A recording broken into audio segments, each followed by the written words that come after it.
Good evening, South Tama Trojan fans. We're live from Trojan Field here.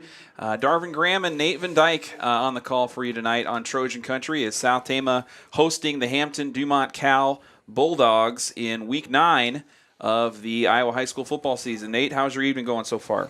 It's going well. You can't beat the weather out here. Usually this point in the season, you're looking for some freezing rain or maybe even a few snowflakes. But I know. Gosh, I broke the shorts back out here. It's kind of a hot box up here in the press box. And so, yeah, I'm kind of in early season mode yet. But can't complain, right? So tonight, South Tama looking for their second win of this season. It's been a string of difficult matchups for the Trojans. Last week was a tough one over in Charles City. South Tama losing 19-6 in that contest. They're now 1-7 overall on their season with the win against Sadell in Week 2.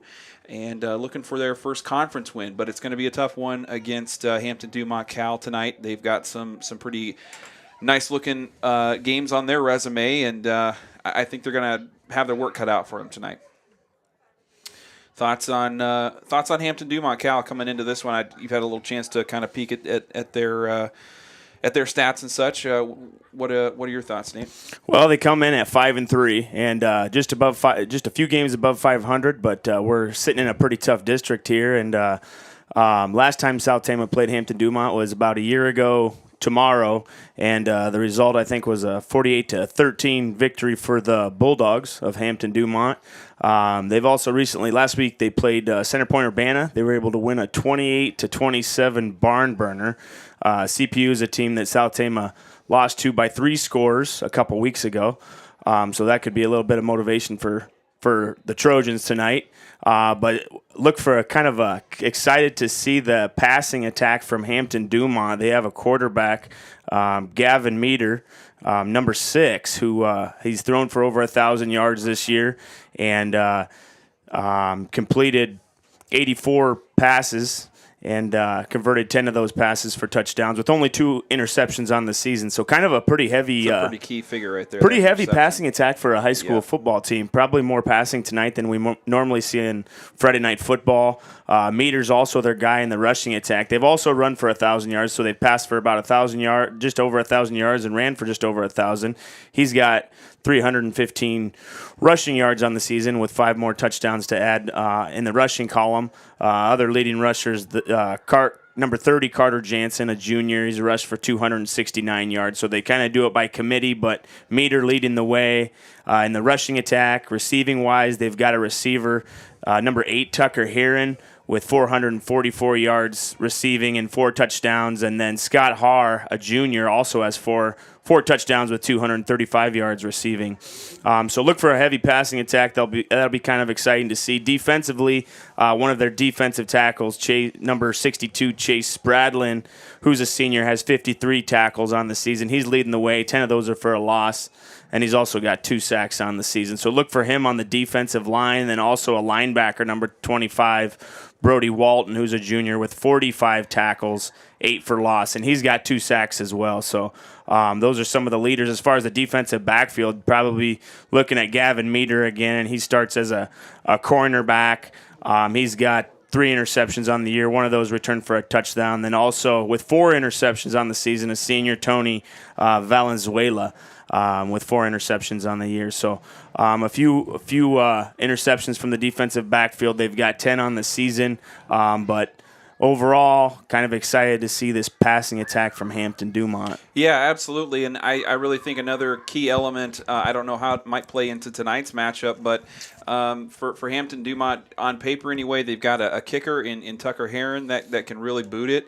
He's got a long, I mean, they're not afraid to kick field goals, is I think what the key is there, is that's really not a part of a lot of the games I've seen this season. Kicking field goals is kind of a secondary thing and more of a specialty thing than a routine feature of a team's game, and that's really not the case for Hampton-Dumont-CAL. Their Heron, as I said, he's got a 43-yarder as his season long, but they've also got 2 return touchdowns. I think Valenzuela, that wide out there, has taken 2 kicks back for a kick 6. and so that's, I mean, they seem dangerous on both sides of their special teams. So I don't know, maybe a storied kind of coach or a program leader kind of directing things there. Hard to say, but they seem pretty formidable in the special teams as well as in the passing area. So a lot of things to kind of keep an eye on for the Trojans tonight. I think what we'll hear from Coach Doran later in our Coach's Corner, the good news and the silver lining for South Tama is health and personnel tonight. We've got just about everybody back into the lineup.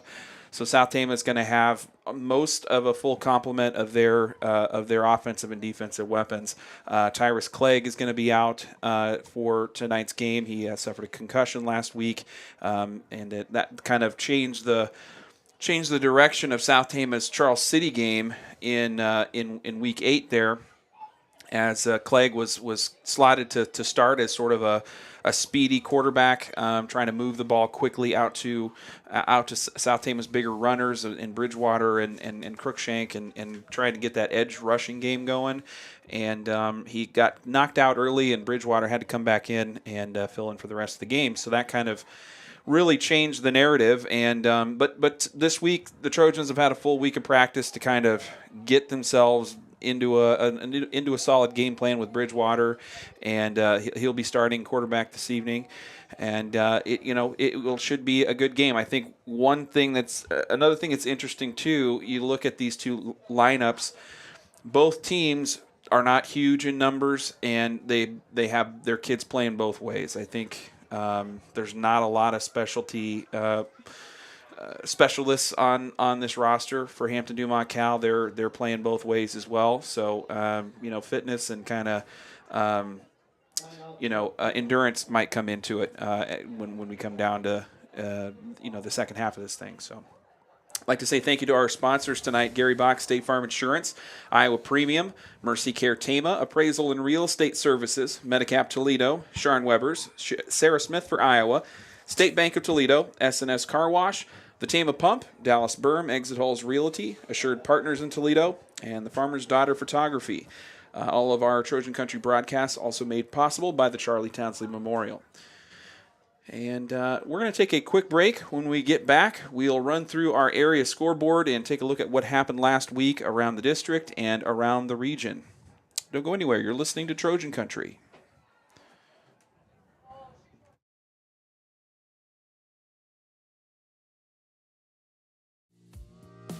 When you're looking for a new home or farmland, why not seek the counsel of a friend and expert?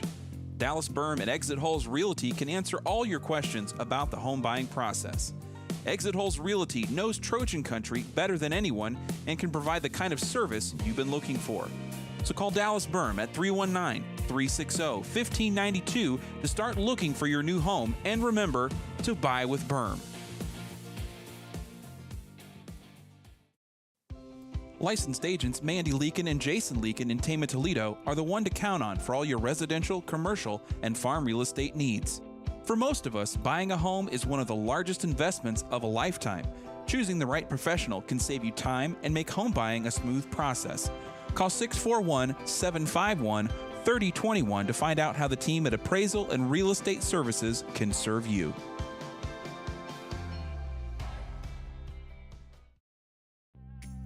Sharon Weber's in Toledo serves central and northeast Iowa with the latest in heating and cooling systems, water softeners, plumbing and electrical installation, as well as expert service and repair. As a family-owned hallmark business from the South Tama community, Sharon Weber's is proud to support Trojan spirit on the field, on the stage, on the court, or in the classroom. When the job needs done, call Sharon Weber's at 800-542-7980. S&S Car Wash provides both automatic and hand wash services as well as detailing for your vehicle. S&S Car Wash, your local car wash destination with convenient locations in Toledo and Tama.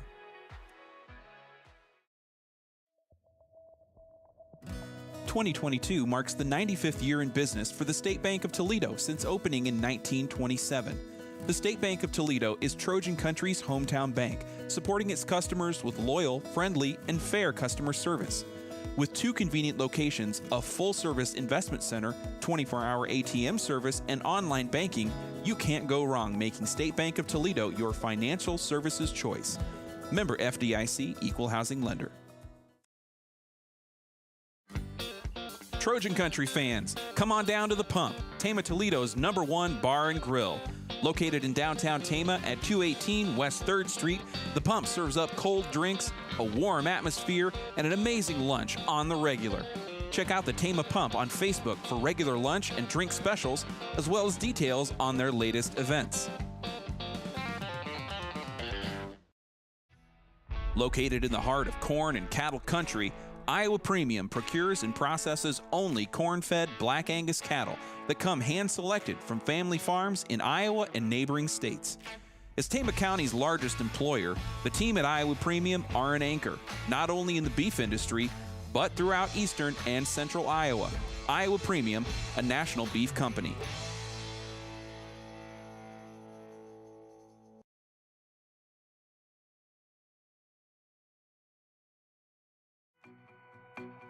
Medicap Pharmacy in Toledo offers free medication packaging and free delivery to surrounding areas.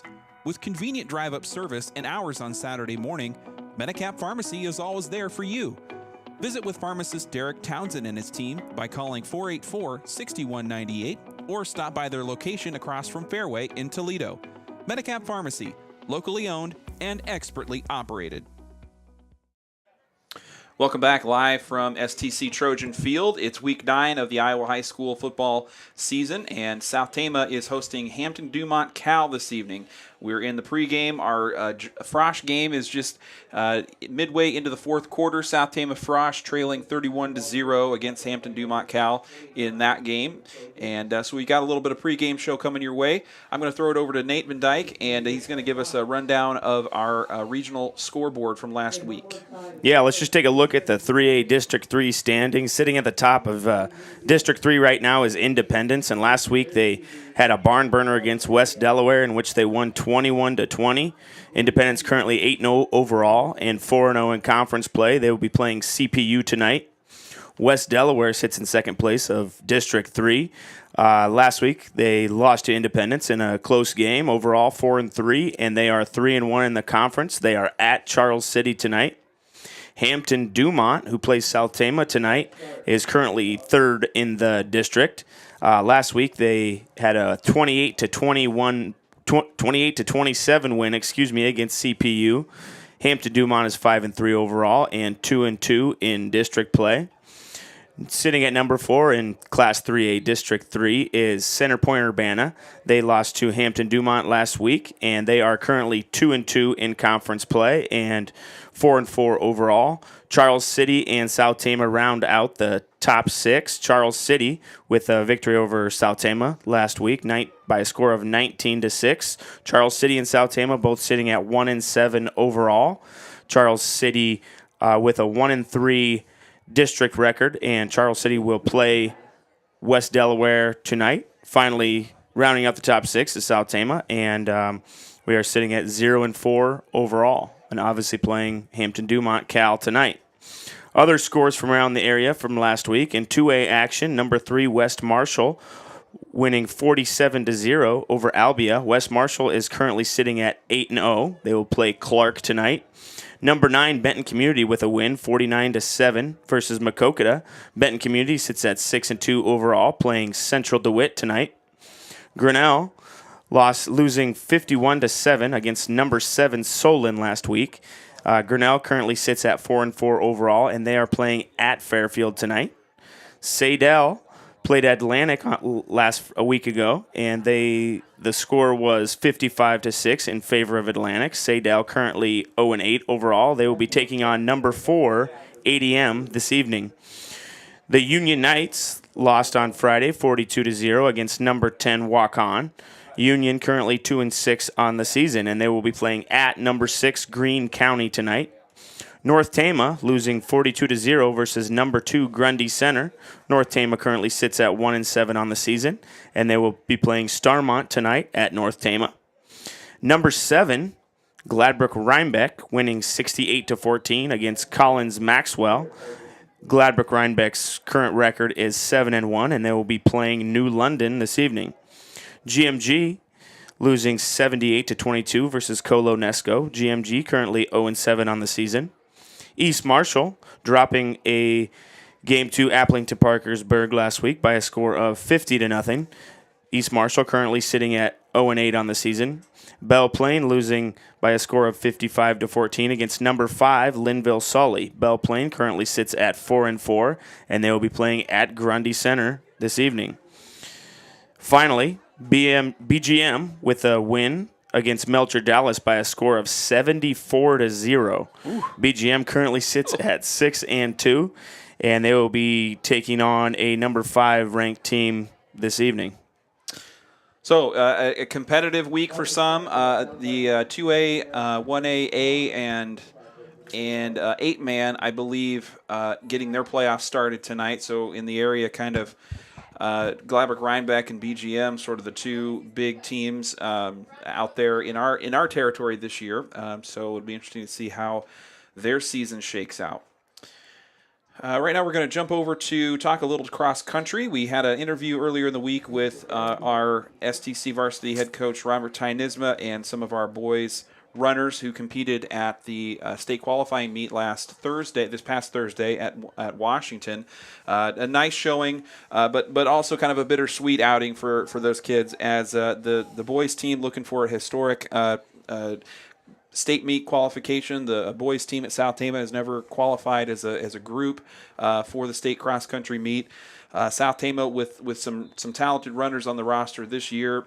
We're kind of looking to sneak in as a third the third kind of place finisher in their state qualifying meet overall, and ended up finishing 4th by 2 points. Got surprised by a Fort Madison team that just kind of ran better than they have. I think they weren't even ranked coming into that matchup, and came out and just and got the job done. So South Tama sends 2 runners to the state meet this year. There's going to be a return for Tommy Tynisma and James Brandt, and we'll hear from them in our interview.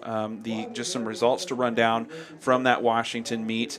South Tama was led by a 3rd place finish from Tommy Tynisma. He finished with a time of 16:04. James Brandt finished 5th overall with a time of 16:39.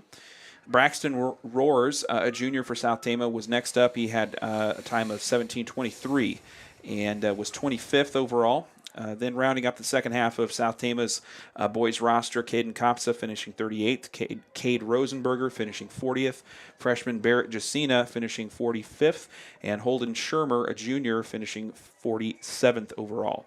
So South Tama coming in no slower than an 18:22 finish. It has to be one of the better performances at a state qualifying meet for a team for South Tama. Maybe the best ever. I don't know. Haven't tracked. Has that to be info close. Down. Has to be close. I don't think South Tama's ever had a team, a cross country team, make it to state as a team. Right. Overall, Mount Vernon Lisbon got the win in Washington on Thursday. They had 60 points on the boys' side, and Western Dubuque Epworth had 63, coming in second. Fort Madison, as we mentioned, had 109 points in third. South Tama 111. Washington and CPU finished 5th and 6th, and they were the other 2 ranked teams that South Tama was kind of eyeing to, like, we got to beat these 2 teams and we've got a shot here. Well, they got the job done against Washington and CPU, but Fort Madison kind of played spoiler there. So that was kind of the top of the boys' team race there. On the girls' side, South Tama had 5 runners competing. Kayla Heck was the top finisher for South Tama. She finished with a time of 23:04 and was 52nd overall. Next up was Autumn Ellsbury, a freshman. She finished in 64th place. Andrea Padilla finished 68th. She's a junior. Freshman Alex Castanon finished 76th, and right behind was senior Maribel Castanon finishing 77th. So that was kind of the box score from the cross-country meet. And now we're going to hear from the coach and some of the runners that were over there in Washington. We'll be right back live with more pregame show, live here from Trojan Field after this.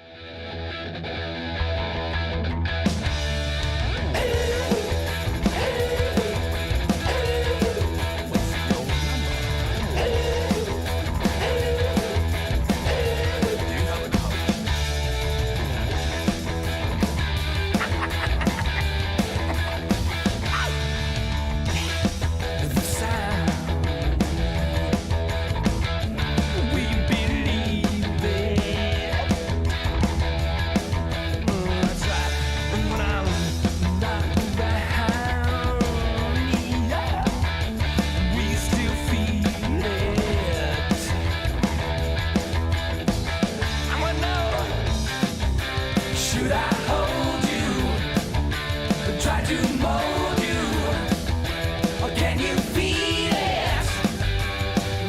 Take me home. Oh yeah. Take me home. All the lies you told. Is it indecision? Realize that it'll leave you cold. This world we live in.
I found this key to a fallen dream. Picture yourself in the sea of coffee and cream. Yeah. Someone tells you tomorrow's your day. Standing on the levee, and it gills and falls away. I won't hold back no more. We won't hold back. I won't hold back. Gotta let go. When your chances seem worthless and dim, someone throws you a line, says, sink, brother, sink or swim. Yeah. You swim all night, you float all day, telling yourself there's got to be some other way. I won't hold back no more. We won't hold back. I won't. All right, welcome back live from STC Trojan Field. We're having some little technical difficulties getting the interview to play here for your cross-country team, but we're going to quick jump while we have this going on here to our senior night festivities. It's senior night for the STC Trojans, and we're going to do our best to get our camera kind of rotated. Our next football senior is Ethan Cruikshank. And we're going to try and catch up to the announcement that's been going on. For 4 years, and his future plans are to go to the University of Iowa. And Our next senior is Jose Vinicius Ortega.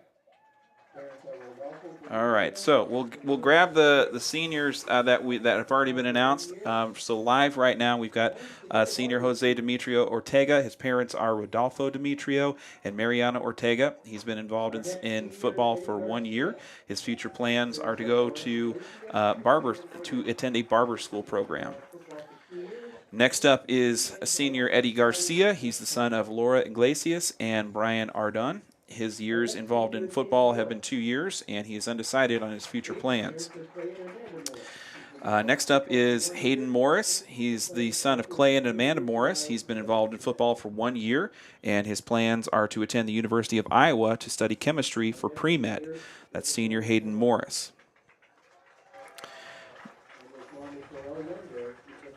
Next up is senior Nathaniel Palmeras. His mom is Noelle Youngbear, and he's been involved in football for 3 years. His plans after high school are to enter the workforce. That's senior Nathaniel Palmeras. Next up is senior Rudy Papaki.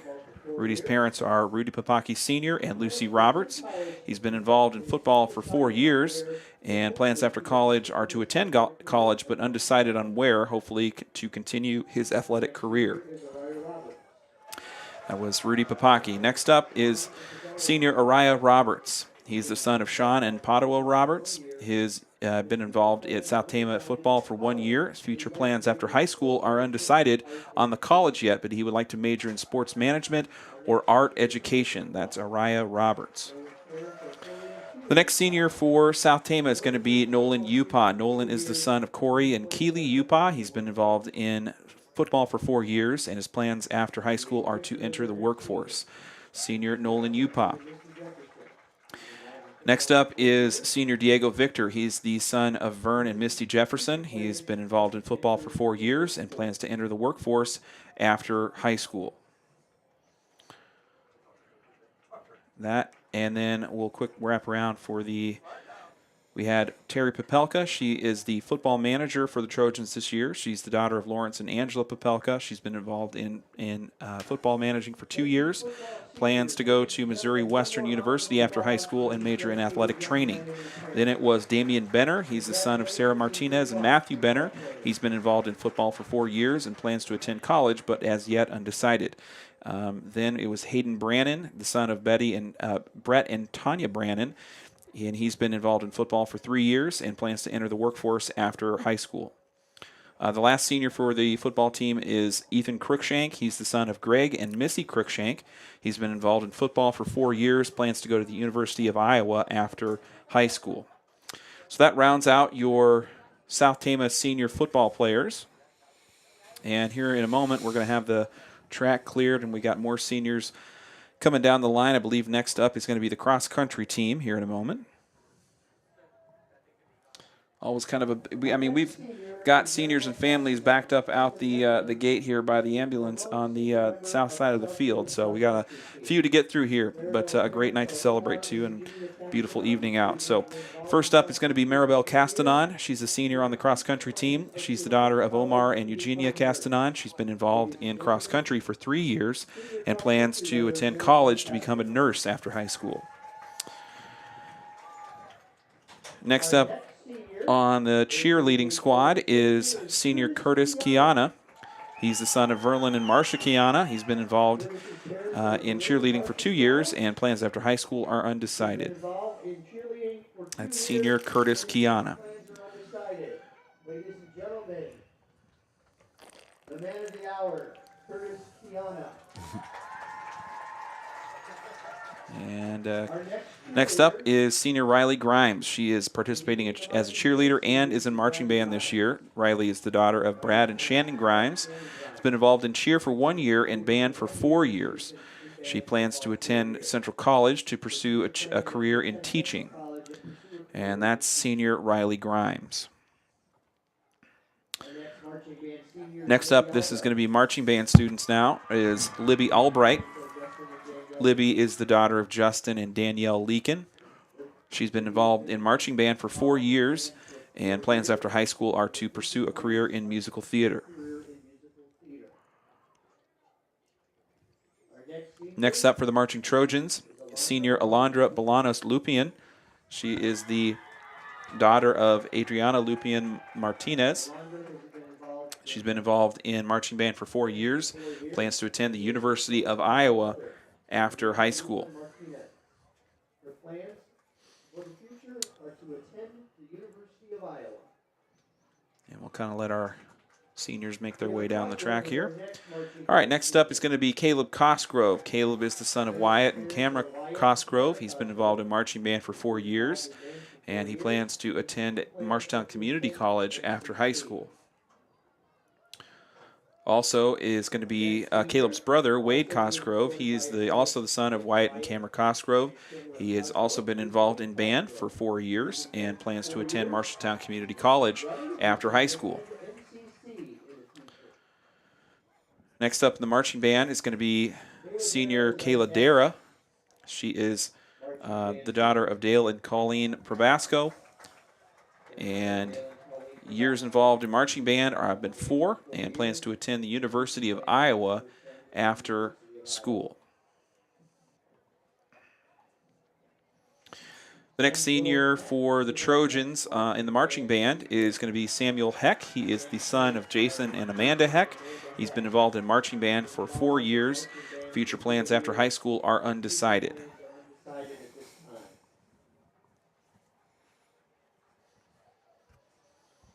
Next up for the Trojans, going to be marching band senior Itzel Herrera.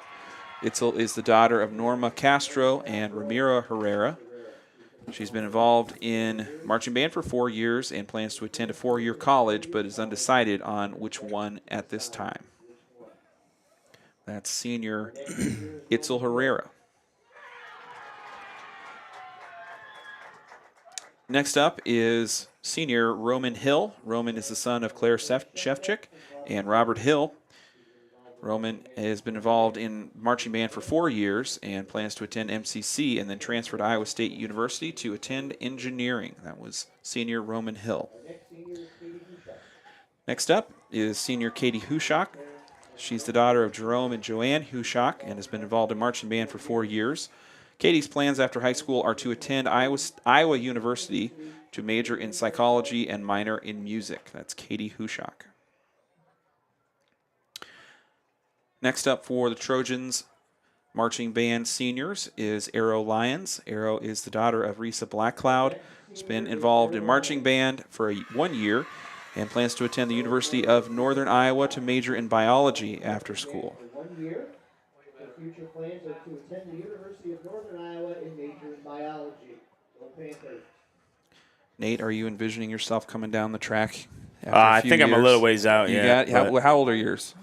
My oldest is 9. 9. So Okay, you got a little ways She's to in go. 4th grade, so I'm not really Might have a new track by then. Who not really knows? there yet. Yeah, maybe it'll be at least resurfaced, won't it? Yeah. By then, Yeah. Probably have a turf football field. Fingers crossed.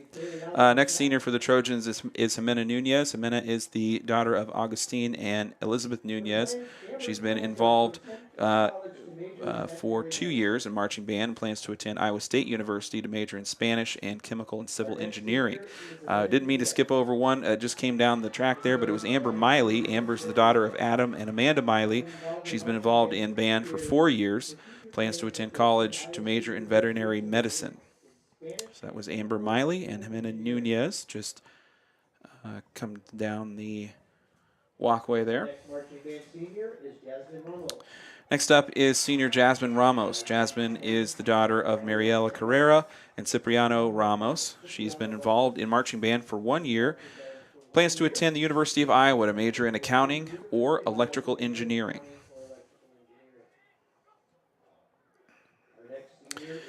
Next senior is Ella Rosario. Ella is the daughter of Ro and Jenny Rosario and has been involved in marching band for 2 years.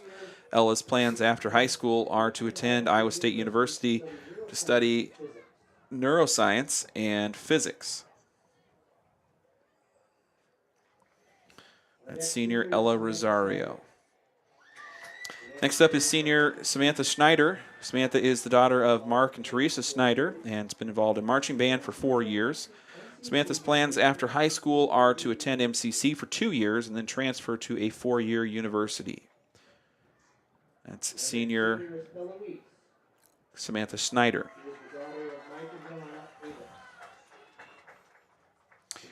first year in band. Next up is Pella Weiss, and he is the foreign exchange student this year at South Tama.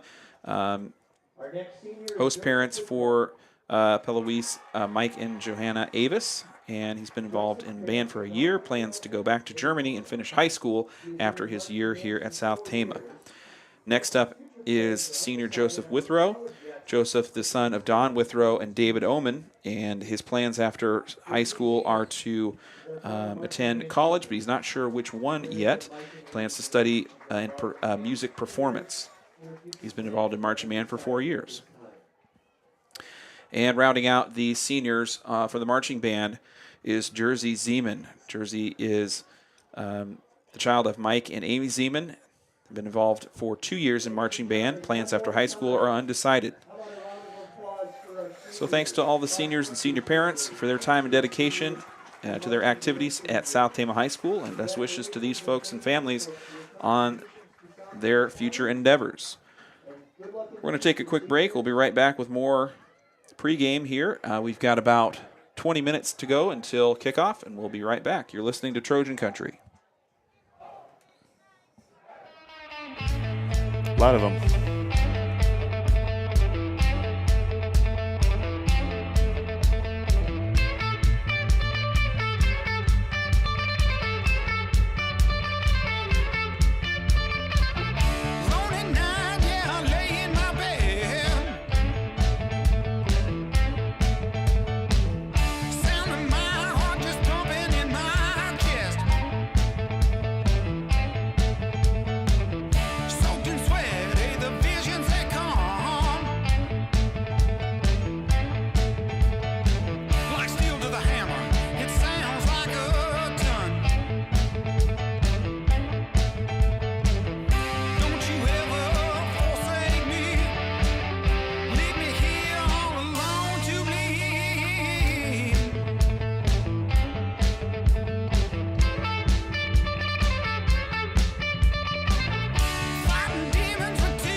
All right, welcome back live from Trojan Field. We've got about 20 minutes to go until kickoff here in this matchup between South Tama and Hampton-Dumont-CAL. I think we've got our technical difficulties worked out here with our cross-country interview, so we're going to jump to that right now.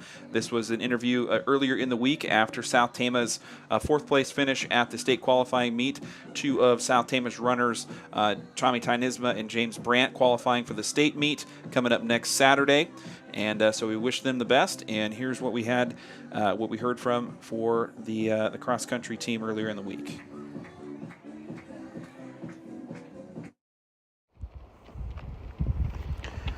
It's time to talk South Tama cross country here on Trojan Country this evening. I'm joined by STC head coach Robert Tynisma and some of our boys team. We've got James Brandt, Tommy Tynisma, Holden Shermer, and Braxton Roars joining us here this evening. Robert, can you just give us a little recap of the state qualifying meet for you guys on the boys and girls side, kind of what happened up at Washington and where things kind of are at this point? On the girls' side, we were going in. We weren't seated or anything like that. We were just hoping to run a strong race, finish with PRs for the season. A number of the girls did PR on that course. It's a little bit hilly course, a little tougher course than what we've been running of late. So they finished the season on a strong note. The boys' side, we went into that district the third highest seed. And we were hoping we could come out of there in the top three, which then qualifies you as a team for state. Unfortunately, the cards didn't fall that way for us. We had a Fort Madison team that kind of came out of nowhere, snuck up on us, Yeah. and beat us by a couple points. All right. Well, I'm going to kind of go down the line here, talk to our high school runners that I have with us this afternoon. Braxton, I'm going to start with you. If you want to come over this way, I got one microphone, so I'm going to run all over the place. But all right, Braxton, tell me, just kind of run down how your race went last night in Washington, what your takeaways were, just kind of how it felt for you out on the course last night. Yeah, so I went pretty fast that first mile, about 10 seconds faster than I should have. Kind of bit me in the end. Sure.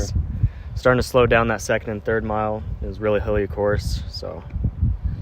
And from a PR standpoint, where did kind of last night's race fit into your kind of time situation throughout your season this year? How did that go for you? I was about 7 seconds off from my lifetime PR, and this is more hilly and difficult course, so I'm pretty proud of that. Yeah, awesome. Looking towards next year as you kind of wrap up your season here at the qualifying meet, what kind of things are you thinking about as you're getting yourself ready for your senior season, right? Your junior, is that correct? Yep. So what kind of things come to mind as you're preparing and thinking about what comes next? What do you think could kind of improve or get you improved over this next year leading up to your next cross-country season? I'm just thinking doing a very similar job to what I did this year, just working hard, getting in those miles during the summer, trying to push myself with these great gentlemen here. Excellent. All right. Holden, we'll go to you next. If you want to slide over here.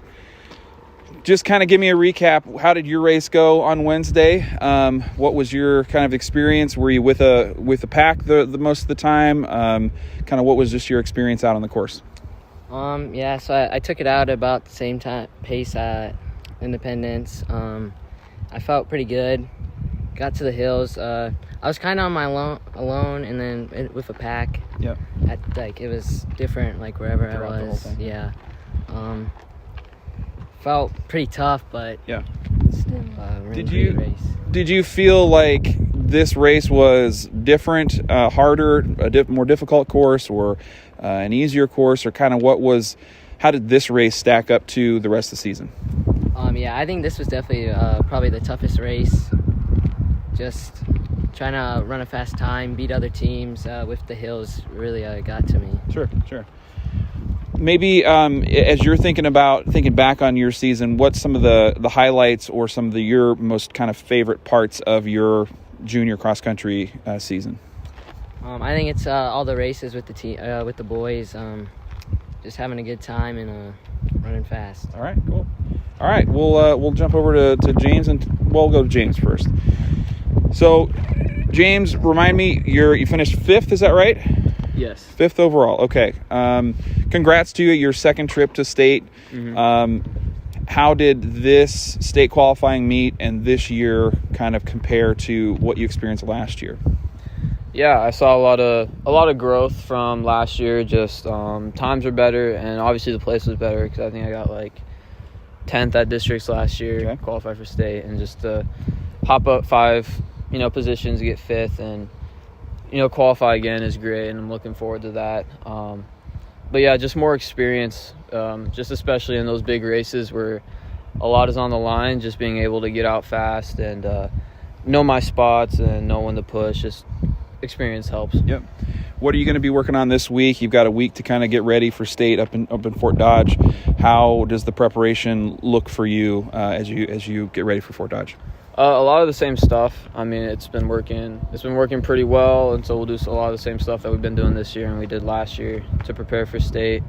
We'll do a few workouts, but then also make sure we're recovered and ready to go. Cool. All right. Well, congrats to you. Best of luck up in Fort Dodge, and Tommy, we'll throw it to you next. Give me your finish place up in Washington, and then maybe talk about, was there anything that felt unique or any moments in the state qualifying meet race that kind of stood out or were any different than a typical 5K for you? I placed 3rd, which is, I think, an improvement from last year. I think I got like 6th. Okay. I don't really remember, but yeah, a few parts where it was like kind of different. I I went out pretty hard the first mile, and the Western Dubuque guy that went out like really hard. He was really ahead of me, so I was like, I'm just gonna try to get second, you know. And maybe if he comes back to me, then he does, but he never really did. And I'm gonna say like one of the last hills, it was like once you got up there, it kind of just hit you, and you had like about like 3/4 of a mile left to go, and you just had to put your head down and start grinding that last 3/4 of a mile. Is that like a decision? I would have to imagine it's a decision-making process when you might be expecting or not expecting a lead runner to really take off or do something that you're not ready for.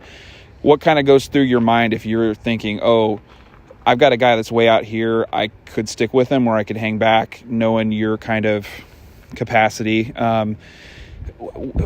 Is there a decision making in that, or you just kind of split second instinct and just go with it? Well, there is a slight decision making. Like either I go with him and the chance of me beating him is like 15%, or the other 85 would be me dying and placing worse than I could, or you know, making sure my place is safe in like the top 5 and maybe getting second even. So I'd go for the safer option. That makes good sense, yeah. And talk a little bit about your preparation. What's this week gonna look like for you? How do you get yourself ready for a state meet? Having both of you guys been up at state track and state cross country multiple times now, how does this week gonna look for you? Making sure I get enough sleep every night and eating a proper amount of food, and just making sure I'm feeling good during the week. Not pushing too hard, but also not going too easy. Sure. Just make sure I'm tapering right for state on Saturday. Well, congrats to you as well, and to both of you guys on the performance last night in Washington. Robert, just one last question for you. Kind of, how did this field of competition look? Were there teams that you hadn't seen before? What was kind of the outlook of the kind of whole group of schools that were there? The only team, Mount Vernon was the only team that we had seen prior at a previous meet. And CPU. Same CPU. Yeah, and CPU. We've seen those two. Everybody else was new. And, I mean, we beat the teams that we thought we had to beat, Washington and CPU. Our bottom 4 guys all had PRs at that course. Oh, wow. And our top 3 guys were within 7 seconds of lifetime PRs. So, I mean, you know, we couldn't ask them to do any better. I mean, both Coach Barrett and I mean, we're proud of the effort that everybody gave. I would say that the mental game, I'm sure it played a part on some of these guys, and the idea would be that we're going to take that and we're going to learn from it, and we're going to use it next season and be ready to roll. And that Fort Madison team, I think were they even ranked coming into this thing? So did they have? Where did their points kind of come from? Did they have higher finish, like a couple high finishing runners like you guys kind of had, or how did they put together that third place? I think if I recall correctly, all of their times were in the 17s. Okay. And right next to each other. They had a 17:04 and a 17:08 or something like that, and then, but a number of their guys had significant PRs based off of if you're looking at quick stats or varsity bound. If I'm looking at that, they had some significant time that they took off from varsity bound. So, you know. What can you do? Right? Yeah, you can't do anything about it. I mean, we put forth a very good effort. I'm proud of the team, the hard work throughout the season. They know we're a state caliber qualifying team. 2 points away, right? So like that, 2 points away. So we're gonna take that and use it for next season. Excellent. Thanks for the time, guys. Thanks, Coach. Best of luck to Tommy and James up at Fort Dodge next week. Thank you.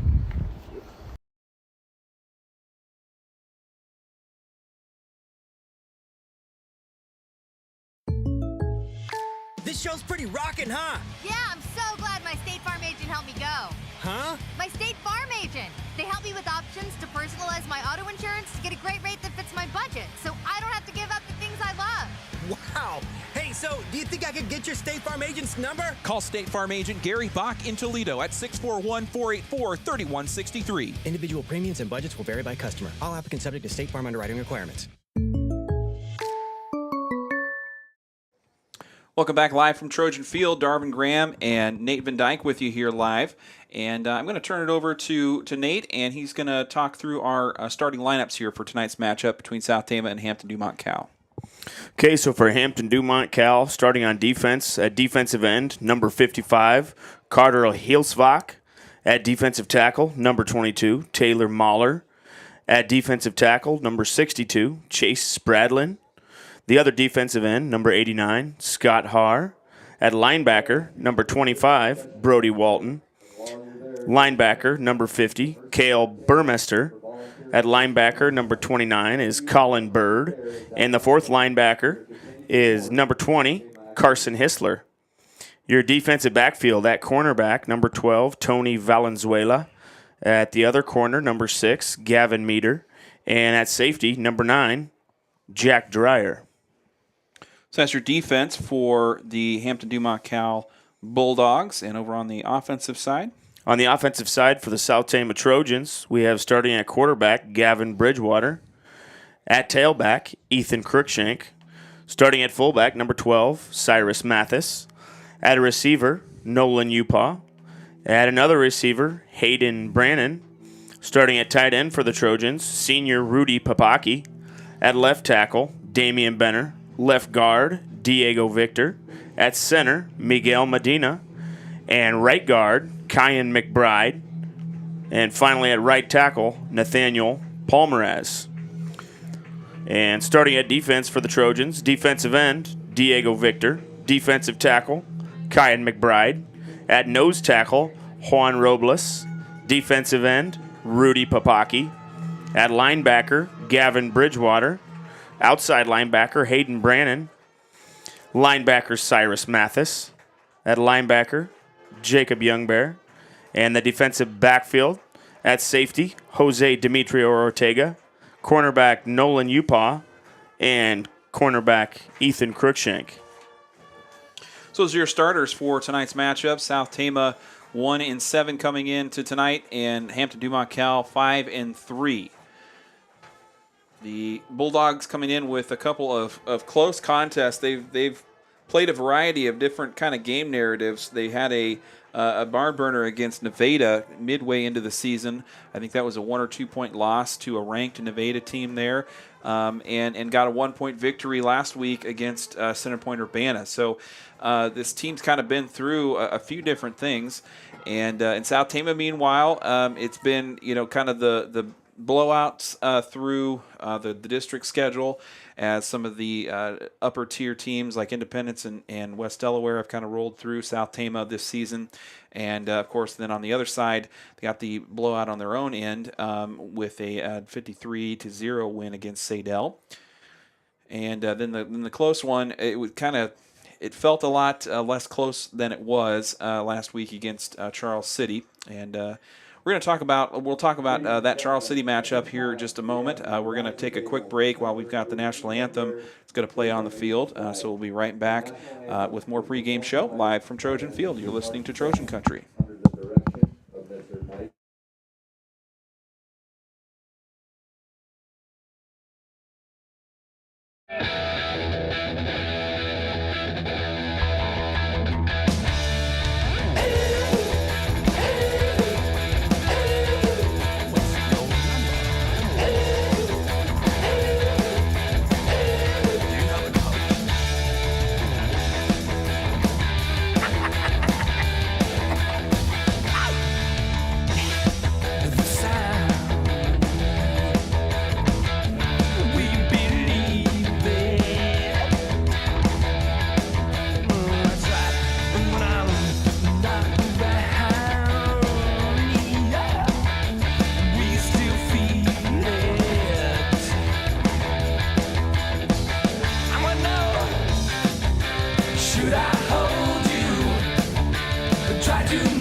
All right, welcome back live. Darvin Graham and Nate Van Dyke with you here live on Trojan Country. We've got about 3 minutes to go until kickoff of this varsity contest. Last week, South Tama was up at Charles City. The final score there was 19-6. South Tama taking the loss against the Comets. The Trojans scored once in the first half and really kind of maintained the kind of offensive edge, I thought, even though it was pretty close between two quarters. I think South Tama kind of had their way through the first two quarters. It was a 6-0 lead for South Tama going into halftime, and then at the half, Charles City switched quarterbacks. South Tama kind of put a pretty big hit on junior Jordan Foster, their starting quarterback.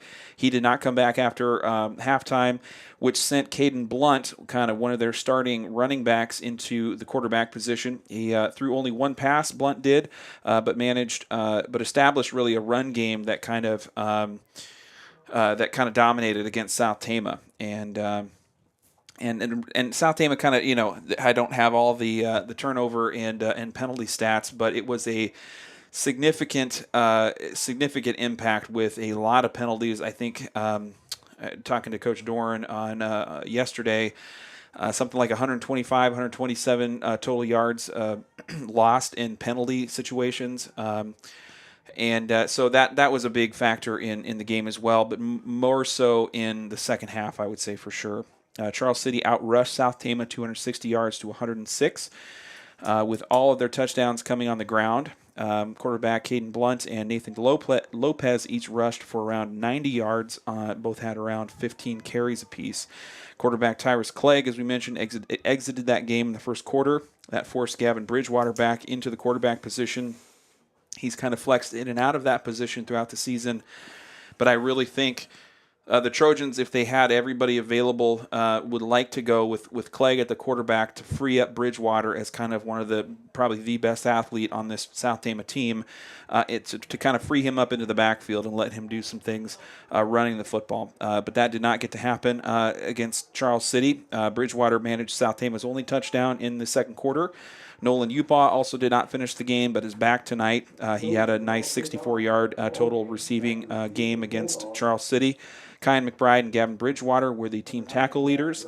Each had around 8 apiece. Damian Benner captured a fumble recovery in the first half. That was pretty big for the Trojans and established their first scoring drive. And the Trojans' defense, however, was unable to get a sack against Charles City. So it kind of just really fell apart there in the second quarter, and the outcome was Charles City 19, South Tama 8. And so that really gets us right to kickoff here as we are ready to go. Looks like South Tama deferred, and Hampton-Dumont chose to receive the ball. Eddie Garcia back there to kick off. And here we go. Kickoff straight down the right sideline. And Jacob Youngbear looks like he did a nice job of doing his job and containing the runner who was trying to get to the outside. Brought down by number 29, Jacob Youngbear for the Trojans. And so we've got 1st and 10 for the Bulldogs on the 35-yard line.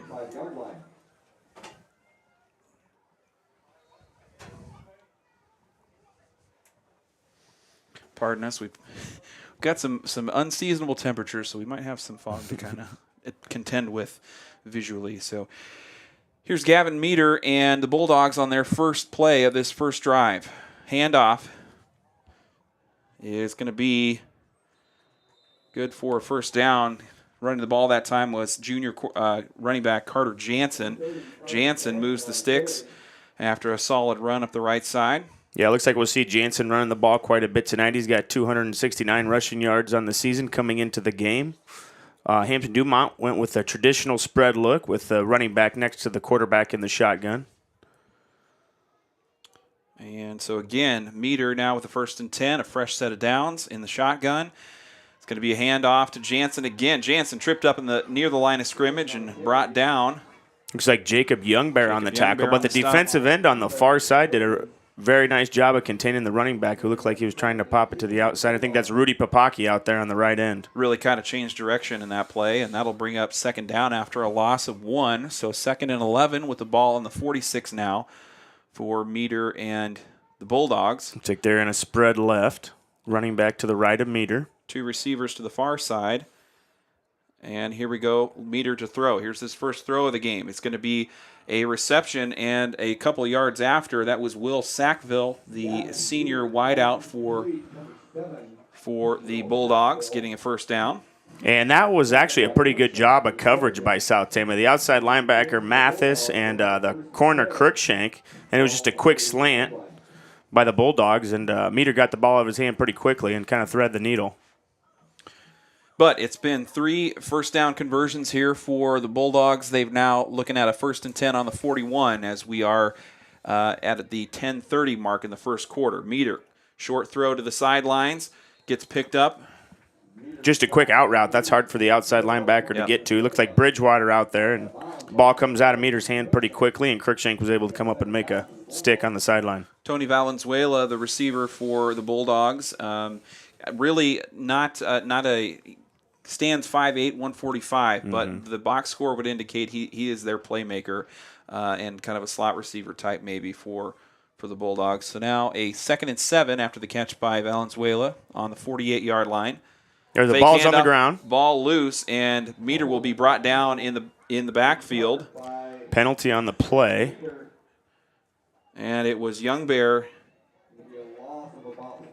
in on that kind of final stop when Meter went to the ground, but the penalty will go against South Tama. It looks like Jacob Youngbear's been all around the ball tonight. Yeah, good first start for holding on the offense for the junior.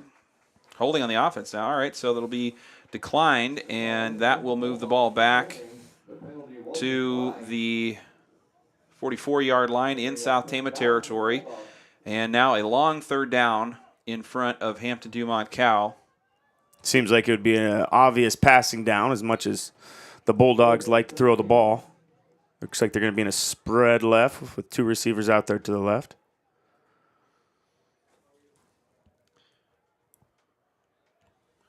It's going to be Valenzuela and Dawson Wickert to the far side. Meter. Keeps it. A keeper. And Meter working through traffic, getting near the 1st down marker. And Diego Victor was right there at the line of scrimmage. It looked like he kind of tried to step to the side and grab him with his arms instead of putting his chest or shoulder pads on him. But it's going to be short of the 1st down chain, and so that will bring up 4th and 1. And they've got to go for it here. It's like a short one, doesn't it? Yeah, so I mean 4th and inches probably. They're still in the shotgun. They've got 2 backs back there now. Meter taking his time. And a fake handoff, rolling right. Meter looking for a receiver. Gets to the sideline, gets contact, brought down. Bridgewater brings him down, but it's right there at the sticks, but and I have a hard time believing it's there. Yep, they're going to spot it. Yep, so the spot's going to move the ball to the 29-yard line, and so that will be a 1st down, courtesy of Grant Meter, the quarterback there. So the botched snap kind of helped the Trojans out a little bit, but yeah. 1st and 10 now with 9:31 on the clock, ball on the 29 as Hampton-Dumont-CAL in their first drive, the first possession. There's a long run from Carter Jansen. Jansen gets 10, now close to 20 on the sideline. Into the red zone go the Bulldogs, and South Tama on their heels here a little bit in this first drive. South Tama brought their outside linebacker on the play side on a stunt, and the running back was able to just run right up inside of him, and Trojans lost contain there. So 1st and goal on the 5 now as Hampton-Dumont-CAL threatening early in the first quarter.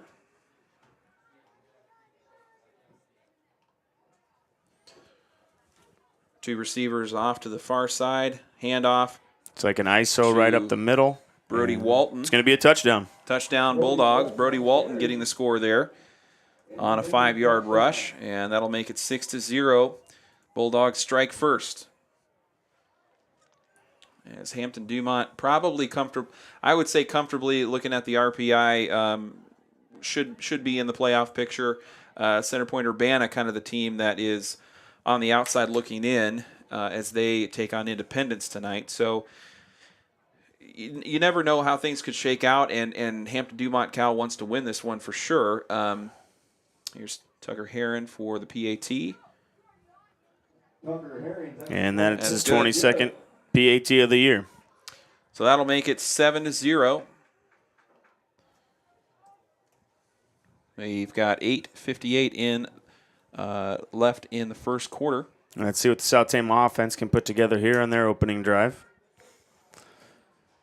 South Tama's had a rough season a little bit, but there's always a carrot. The locker room talk before the game is this is your last game if you're a senior. If you're not a senior, it could be your last game, or it's the last game of your season. Let's play for the seniors. Yep, absolutely. Small town football. Some of these guys have been playing with each other in the school lot since they were in preschool or kindergarten. So sometimes there's a lot of history here coming up through the ranks with the MFL and the YSF through middle school, and now they're playing under the lights together. So deep for the return team for South Tama is going to be Gavin Bridgewater and Rudy Papaki. So the two big horses lined up deep for the Trojans.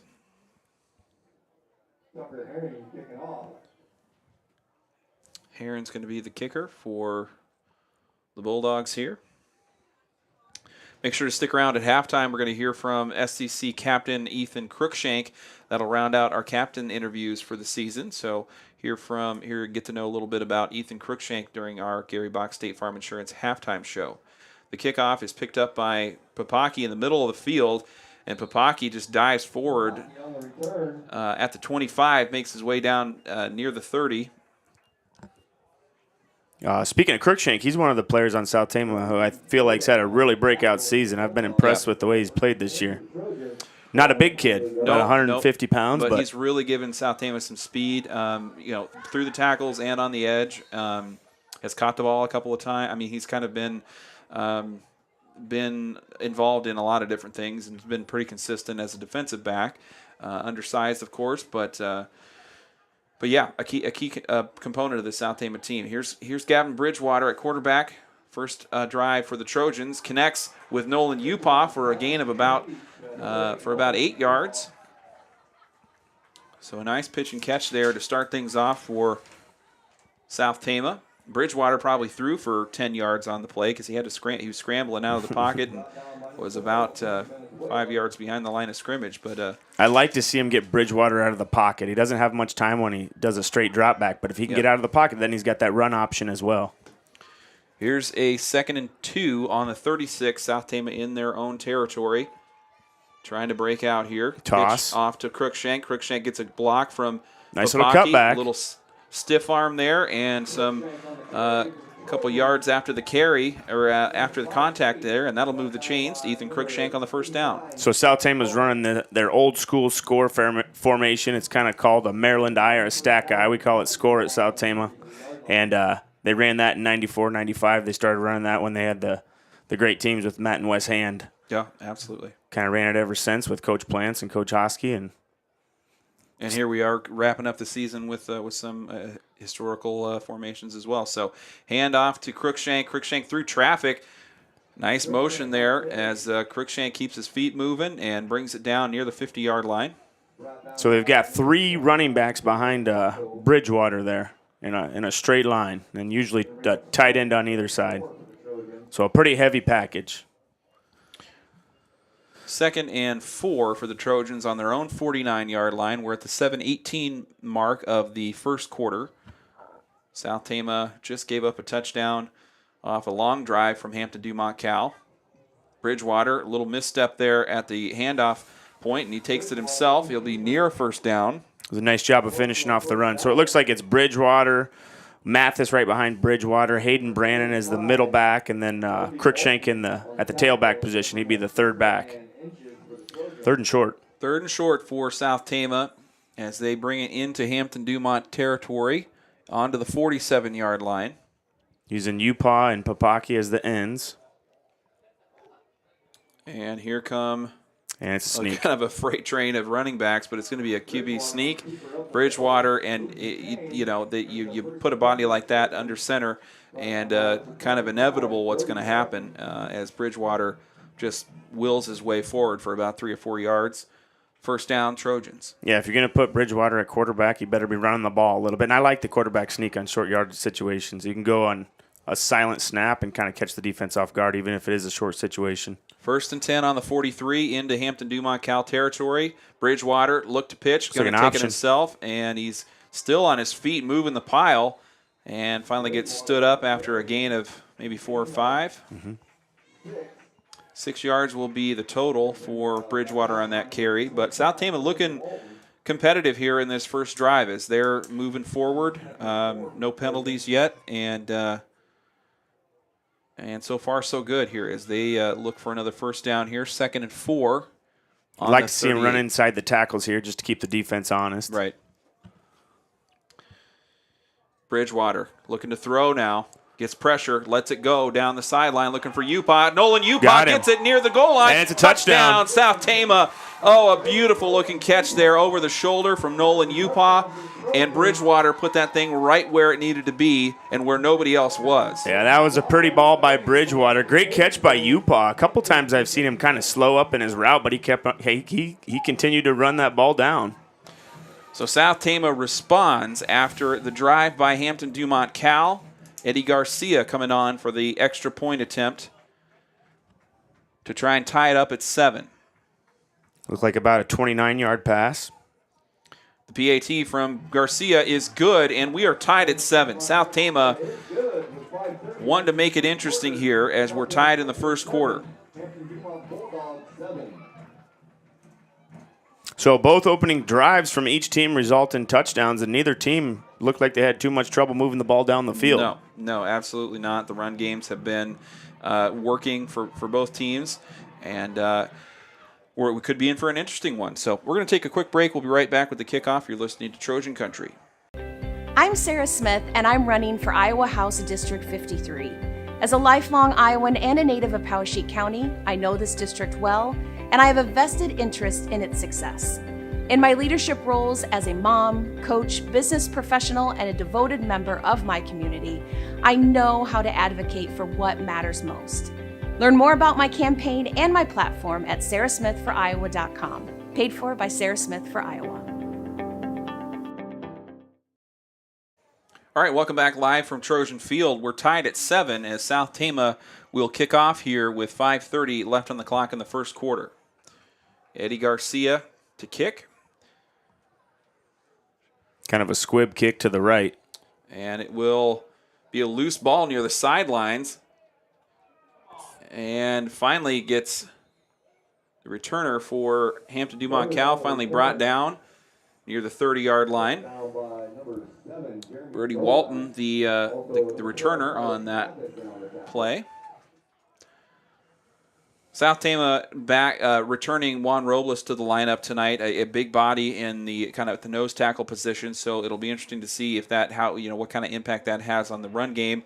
Hampton-Dumont kind of made their way easily down the field the first time out, but Robles in at nose tackle. So yeah, Robles is listed at 350, so he should be able to plug one of the A gaps in there. Loose ball, that'll be an incomplete pass.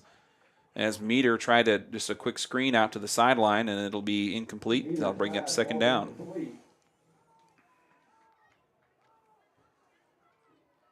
So I counted 20 Trojans during warm-ups on the field. Yeah, I mean, a pretty evenly matched sideline to sideline. You just eyeballing it. It looks pretty. I counted 20 Trojans and 29 Bulldogs. So. Okay, all right. So a little, but not a huge there. advantage. Not compared to some nights. No. Looks like it's Young Bear and Bridgewater again. I tell you what, Young Bear's been around the ball. Yep. And the ball carrier that time was Carter Jansen running it for Hampton-Dumont-CAL. Jansen brings it down for about a 4-yard gain, and that'll bring up 3rd and 6 for the Bulldogs.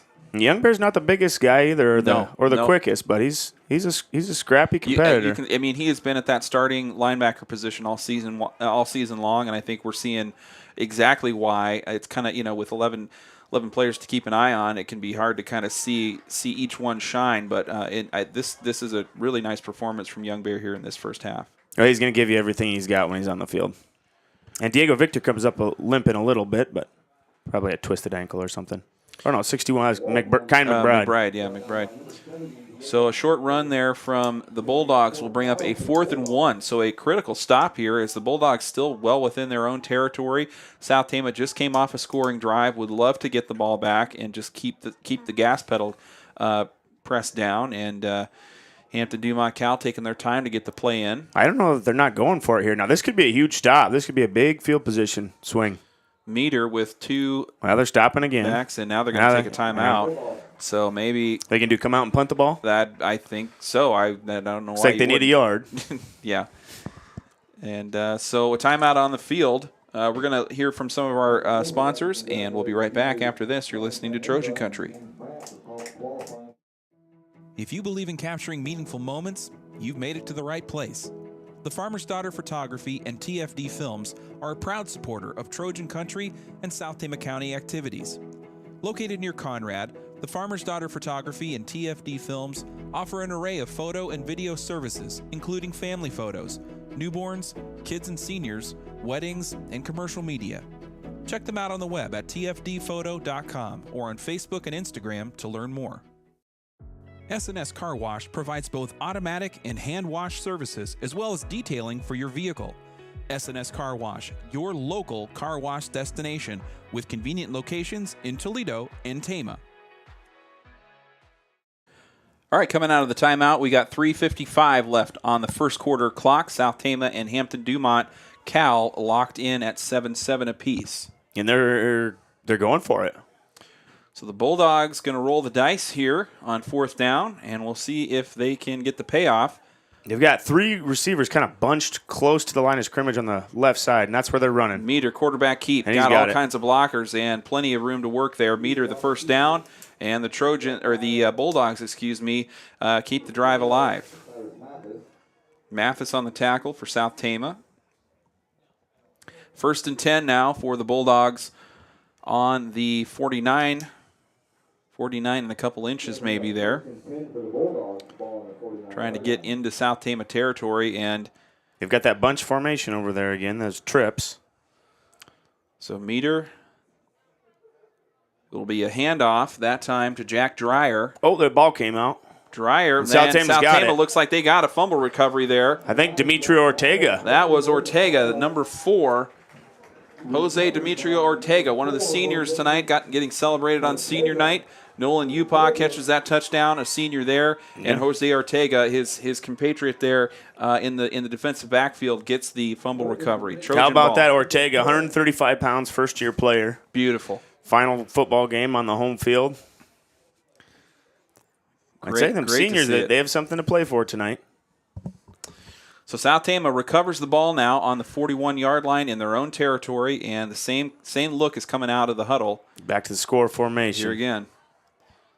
There's a double ISO to Crookshank. Crookshank just gets covered, but that's a nice carry for about 3. Positive yardage. They get positive yardage every play. South Tama looking at a 2nd and 6. We've got 3:05 on the clock on the first quarter clock here, as we just had a fumble recovery by South Tama, and they are back on offense again. We've got Mathis, Brannon, and Crookshank in the backfield. Option. Bridgewater trying to move traffic around, and Bridgewater makes something out of it. He was still talking to Crookshank by the time he got about a yard from the sideline, it felt like, and he still was able to just press forward for I think they were trying to run the option, but the play got so wide where he wasn't going to be able to pitch it to Crookshank, so Crookshank had to step up in front of him and try to make a block. 3rd and 1 now. 5 yards out of it. Yeah. 3rd and 1 for the Trojans after a nice run there by Bridgewater. See the sneak again? Yeah. Why not? Yep. Yeah, there it is. Nice. And Gavin Bridgewater punches it through. Nice dive for about 4 yards. 1st and 10 now coming up for the Trojans. Positive yards every play. Don't turn the ball over. Protect the ball. 1st and 10 for South Tama as we're just nearing the 2-minute mark in the first quarter. If you're just tuning in, it was Nolan Upaw to score the first touchdown for South Tama on a big pass play from Gavin Bridgewater. Back in shotgun, we've got jet motion. He's going to give the jet sweep. Brannon, the ball carrier. Brannon spinning down and brought down after a gain of 3. Another senior for South Tama, Hayden Brannon.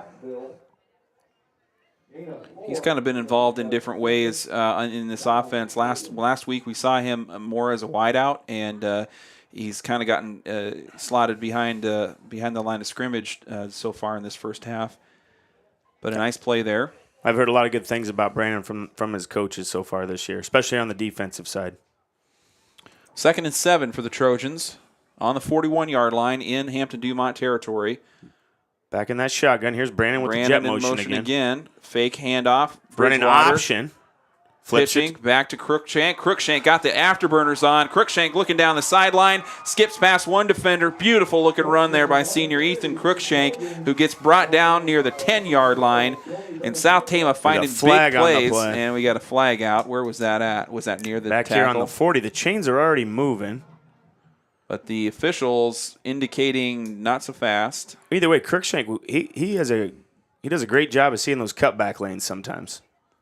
It'll be holding against South Tama, so that's coming back, and that's just you obviously hate to see that, but that was a really nice looking play there from Crookshank and the Trojans. Mm-hmm. And so now I don't know where they were at before, but yeah, so I think we're back near the 50. And they got to mark off the 10 from the spot of the foul. And so we are smack dab on the 50-yard line to start here. So now the Trojans looking at... Man, that hurts a little bit. It does, yep. And in a true test here, coming to see if South Tama can respond and keep their head up. Great series from Coach Bridgewater, though. He runs jet sweep to the right, then he fakes the jet sweep, comes back with option to the left. Bridgewater going to pitch out to Crookshank, looking right this time. Got a whole lane to work with, but he gets brought down just near the line of scrimmage by 3 different Hampton-Dumont defenders, and that will force a 3rd down. So South Tama in a 3rd and long now. Hampton-Dumont's had a couple guys getting up slow the last couple of plays. Yep, we got it was Will Sackville, the hobbling to the line there, probably a D-back.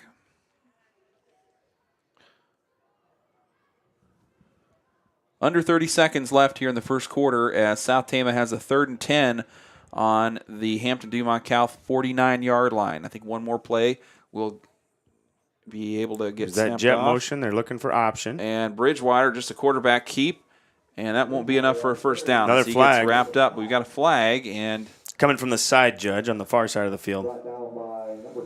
So maybe... yeah, I don't know. The officials conferring near the spot of the foul. Another holding.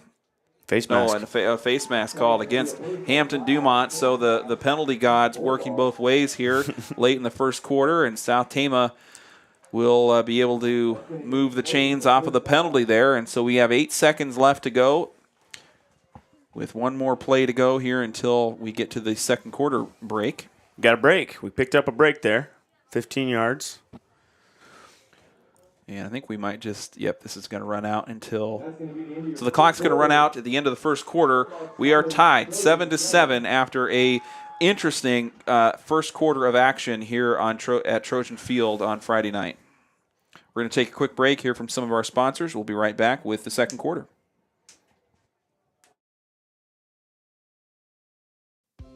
Licensed agents Mandy Leakin and Jason Leakin in Tama, Toledo are the one to count on for all your residential, commercial, and farm real estate needs. For most of us, buying a home is one of the largest investments of a lifetime. Choosing the right professional can save you time and make home buying a smooth process. Call 641-751-3021 to find out how the team at Appraisal and Real Estate Services can serve you.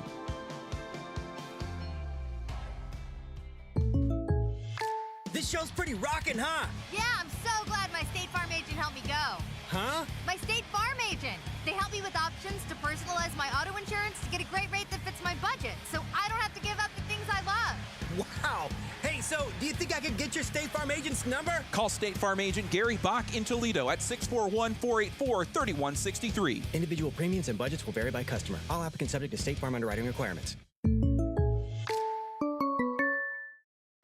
All right, welcome back live from Trojan Field. Darvin Graham and Nate Van Dyke with you here on the call.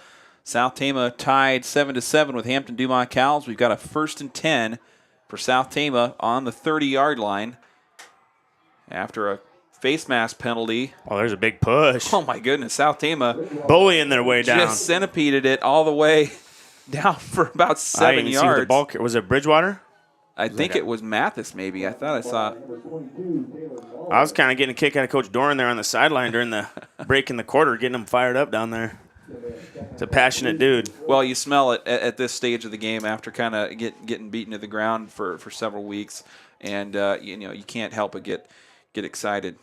So they're still running score, but they've got an extra end on the one side. A little misstep there on the handoff as South Tama gets brought down. It's hard to see who's getting the ball here in these, especially now with the fields kind of flipped the other way.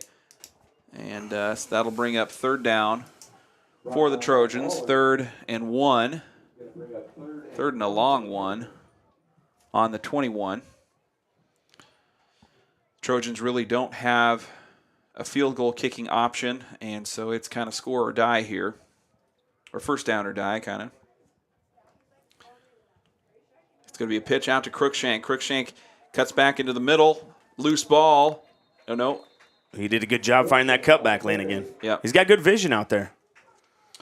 So Crookshank kind of darts forward. He's going to have enough for a first down and got driven back, but they're going to whistle the forward progress, and so that will keep things moving for South Tama. And then it's been credit to Ethan Crookshank. His last play is not going to count on that, in the stat book at the end, but that would have been probably a 30-yard run there for Crookshank, and another short yardage one, but a crucial point in this drive. Doing that pass. Oh, Bridgewater boy. under pressure, using his legs, scrambling, and he's going to run and just great job. Bullies ahead near the 5. I thought he was going to get caught in the backfield for a second. I did too.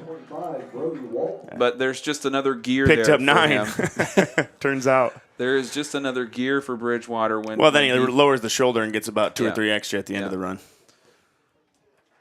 So now South Tama in a 1st and goal on probably right on the 5. So Hampton-Dumont fumbled to turn it over to the Trojans. Let's see if we can capitalize here. Try not to step on my own cord. Gives it to Brannon. South Tama near the goal line, but I think it will be just short. I'd like to see on those inside runs to carry out a fake with Crookshank went to the right, Bridgewater went to the left there. 9:40 on the clock in the second quarter. South Tama right on the doorstep of the next touchdown here. 2nd and 5, 2nd and goal on the 5 for the Trojans. They got 3 plays to get 5 yards. Good position to be in. Definitely like it. Here's Bridgewater under center. Mathis and Brannon. Quarterback keep. Bridgewater diving forward. Going to be short of the mark, I think, as he's, still on his feet, but that'll whistle finally sounds.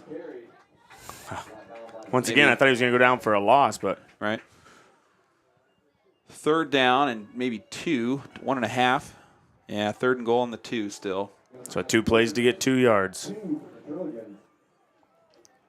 But the field's a lot smaller here. UPaw will stay on the field, run the play in.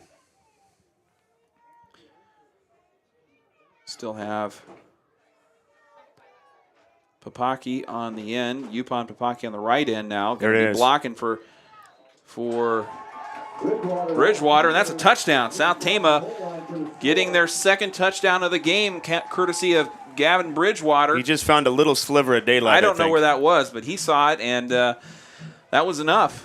So 2 drives of 70 yards for the Trojans. And they are leading 13-7 as Eddie Garcia coming on to try his 2nd extra point of the game.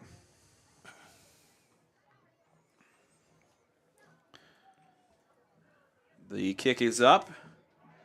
And it's no good. Oh, looked good from here. It did, yeah. Hard It looked a little wide probably, but the kick no good. The score remaining 13-7. Yeah, so those extra points can be crucial if it's going to be a close game. But so far, South Tama, Tucker Heron, the kind of big kicker that on paper against South Tama has not been a factor so far. And South Tama's run game has. That kind of power eye has yielded some yards this half. I hope the Trojans can keep their energy going here as we get deeper into the game. Sometimes with absolutely same guys are playing both ways, it's a little bit gets a little bit tougher toward the end of the second quarter and in the fourth quarter. Still 8.5 minutes left in the second quarter here. Heron and Tony Valenzuela, the returners for Hampton-Dumont-CAL. They're standing on about the 18 or 19 yard line, so maybe after that last squib by Eddie.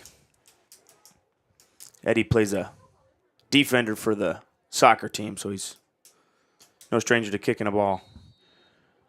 And here comes the kickoff for South Tama. Going to be straight down the middle. Nice looking kick as the returner's headed backwards. Kind of got punished for that setup there, and that'll be a touchback. So Garcia line drive boots it through, and that will set up the Bulldogs on the 20-yard line. I'm interested to see where they'll be setting up next time. On their next return. Maybe give them a little more respect next time. South Tama back on defense here, but you have to like the long drive from the offense. Of course, a lot of these kids playing both ways, so it's kind of the time maybe not so much of a factor as they're. Yeah, it's not like you're wearing the other team's defense down because your defense is the same guys as your offense for the most part. Bulldogs spread wide here with one in motion. Valenzuela going to be the ball They're carrier. going jet sweep. And Valenzuela gets a block, gets to the sidelines, but I think we have a hold. A whistle, and near the line of scrimmage will be where the flag goes out. Let's see what they call here.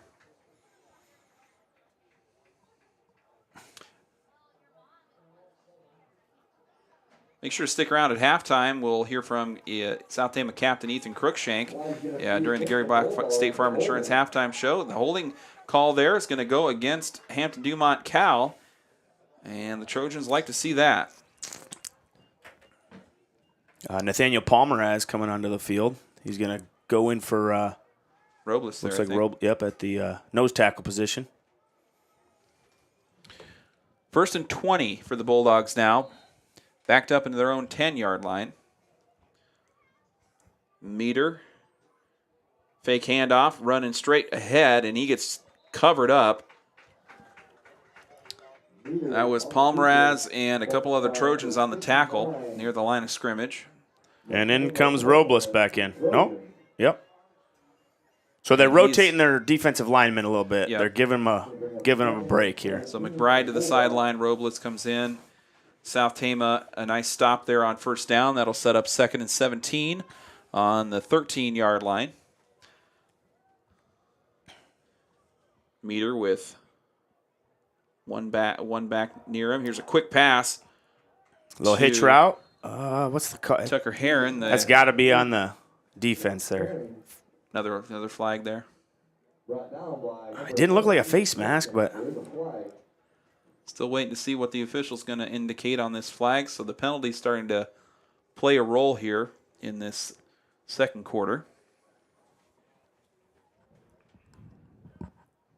Just little short passes from the Bulldogs. Yeah, we really haven't seen him air it out yet, and maybe that's something they're trying to keep tucked away, or I don't know. I mean, I kind of would want to. Well, I think that long pass from Bridgewater to Upaw was set up by the heavy rush attack. That's true. Yeah. The play action and kind of lull you to sleep with a few run plays, and then try to hit you over the top of the big one. Yeah, and it'd be interesting to see how the Bulldogs play that here. We're still waiting on the officials to get this call. And finally, holding against South Tama. Defense declined.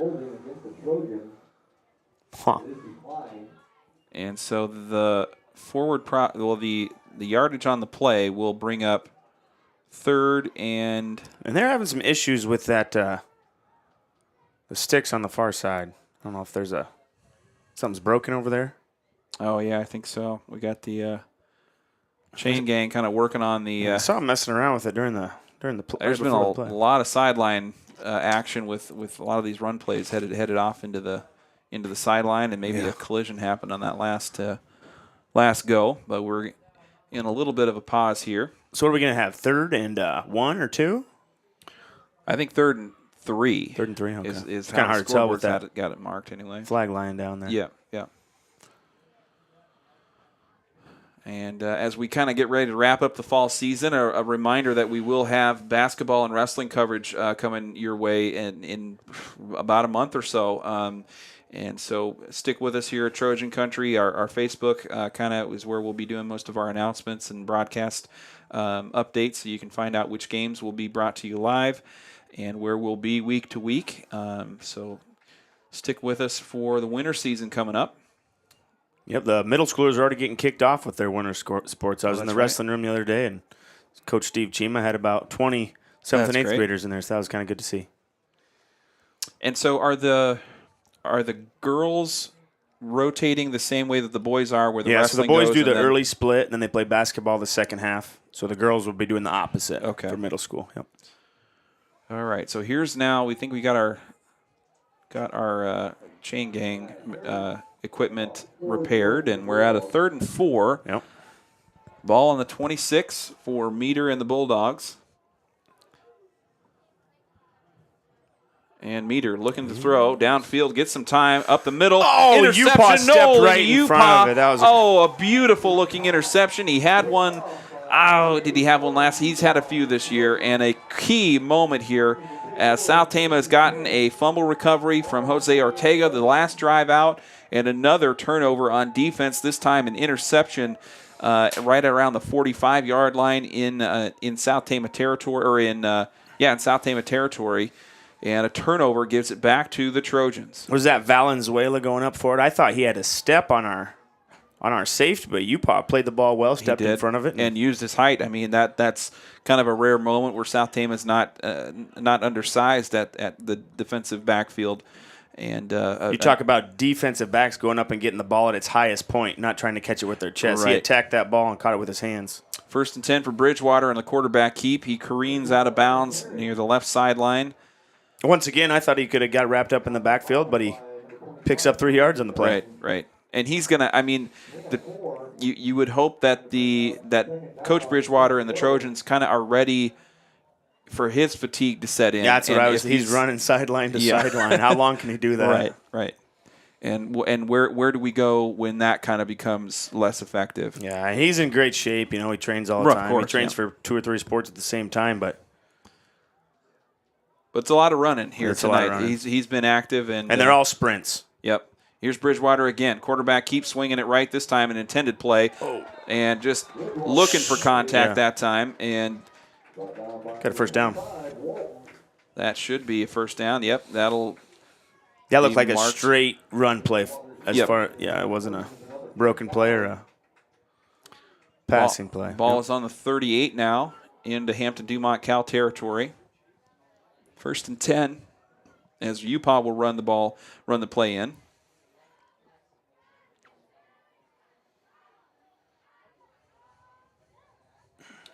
Back to the score formation. Give Bridgewater's legs some rest. Right, just hand the ball off. Keep the machine running here.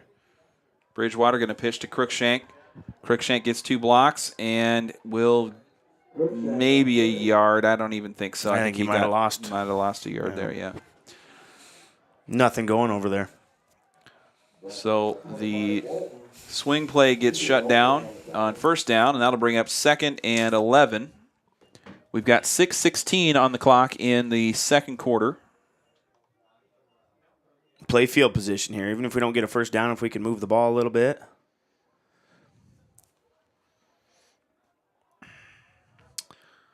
And here's Bridgewater in the power I. He's going to look to throw, looking for Papaki downfield, and he's going to get wrapped up and brought down. Looks like Hampton-Dumont moved another guy up to the defensive line. I think they're sitting in a 5 front right now. Chase Spradlin on the sack there for the Bulldogs. See if I can count the hats. I know they had a 4 front earlier in the game, 4 defensive linemen. That'll bring up 3rd and 26 for South Tama. After the interception by Utah reset the field and gave the ball back to the Trojans. A difficult series here as they are looking at 3rd and a country mile.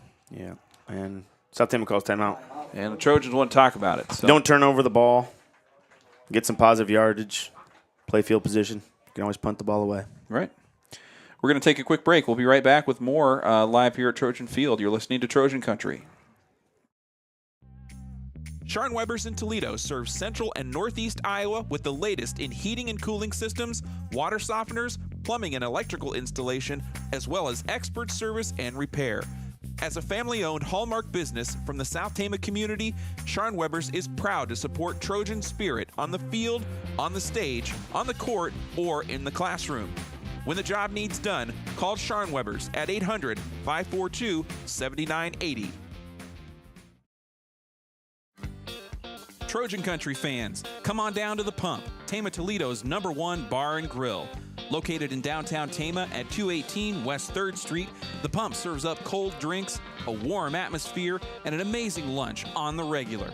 Check out the Tama Pump on Facebook for regular lunch and drink specials, as well as details on their latest events. Welcome back live from Trojan Field. We're looking at a 3rd and 22 for the Trojans. Gavin Bridgewater under center.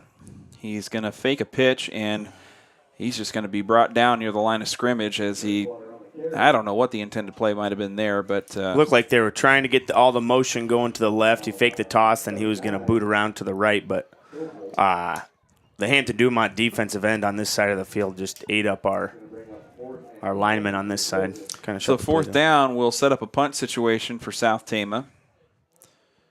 And that should be Bridgewater to punt. So South Tama with 2 drives of 70 yards that resulted in touchdowns to start the game, and the last drive was 6 yards. Yeah. But a big penalty in there. Tucker Heron deep to receive the punt from Gavin Bridgewater. The punt is high, floating near the 25. And it takes a good bounce. And it takes a South Tama bounce and a roll down to the 10. And so... Is that a lucky bounce, or I don't know? Because that ball the bounce couldn't have worked out better. Absolutely, that'll set up the Bulldogs on the 10-yard line in the middle of the field, and we'll see what their answer is here. Is they've had trouble getting the ball to move here since that first drive. 4:20 is left on the second quarter clock. Got the Gary Bach State Farm Insurance halftime show coming your way in just a few minutes. But we've got 1st and 10 now for the Bulldogs on the 10 with 2 receivers to the far side, 1 to the near. And a flag is out. Could be offsides on the offense, illegal motion. Their tight end kind of stepped back. And he was trying to go in motion to the right. That'll be against Hampton-Dumont-CAL. So it's half. False start against 5 yards. Yeah, false start against Hampton-Dumont.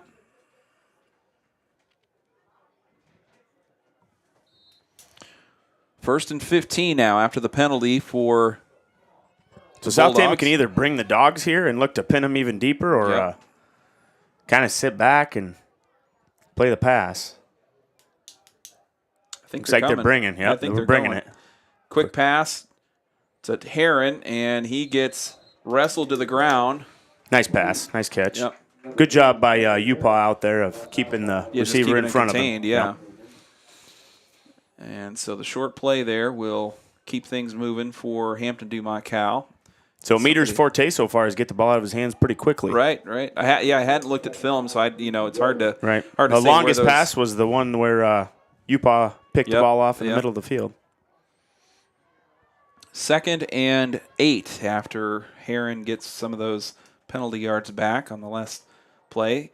Another quick play, another catch by Heron, and that will be probably a first down there. Once again, the defense wasn't bad. You had your linebacker dropping back into the flat, and they catch the ball right between the linebacker and the corner. And UPA keeping him in front of him again. Right. Right. Yeah, they're not. Make them put a drive together. They're not trying to bite off more than they can chew right now, as they are trying to work their way out of their own red zone. Same formation for the Bulldogs with Meter in the shotgun. Comes looking to Papaki throw around right down the middle for Heron. It's high, incomplete. And now second down. Jose Ortega on the coverage there. Didn't let the receiver get behind him, but. Right. 2nd and 10 for the Bulldogs on their own 22-yard line. Thing is, if a receiver goes up in front of a defensive back like that, you should let him know. As soon as the ball hits their hand, you should be putting a stick on him. High snap picked up by Meter. This time he connects with Heron in the middle of the field. Heron gets maybe a yard or two after the catch and is brought down by Upa and Papaki. Quick slant. Again, he's getting the ball out of his hands. But South Tama's making them earn it here on this drive. Yeah, absolutely. It's haven't given up a big one yet. No, and not many yards after catch. 1st and 10 now for the Bulldogs on their own 34. We've got 3:39 on the clock left as the clock runs in the second quarter.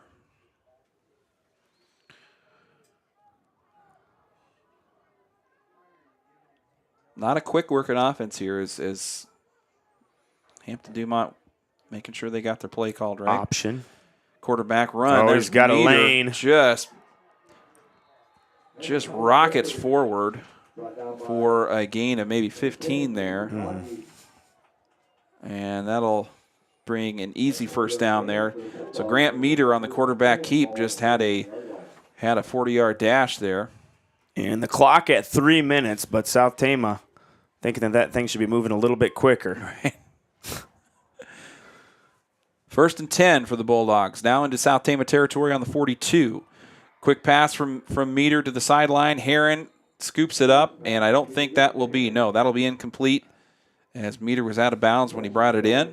But how about the timing between Meter and his receivers? They've got it locked in. They've been putting in some work, you can tell. Hampton-Dumont, if they're in the playoff picture, this is a awfully big game for them. Yep.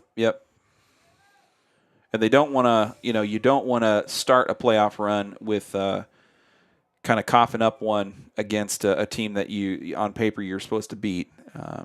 So they're wouldn't be a confidence builder for them. No, needless to say. Meter in the shotgun, receivers on either side. South Tama's going to bring Mathis on the blitz. It's going to be a handoff. And Papaki almost had him wrapped up in the backfield. Handoff was to Valenzuela, who scooted up the field. We got a flag near the line of scrimmage.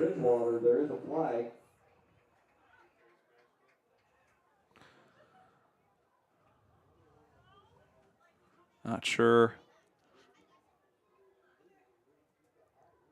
what the call is going to be here. Face mask again. This one will be against South Tama, though. So we've had 2 face mask penalties in this game, this first half. So it must have been a face mask back toward the line of scrimmage.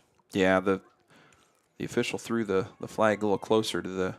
Must have been Papaki. He almost had Valenzuela, yeah. Locked down in the backfield. 1st and 10 for Hampton-Dumont-CAL on the 27 with 2:40 on the clock. The Bulldogs kicked off to start the game.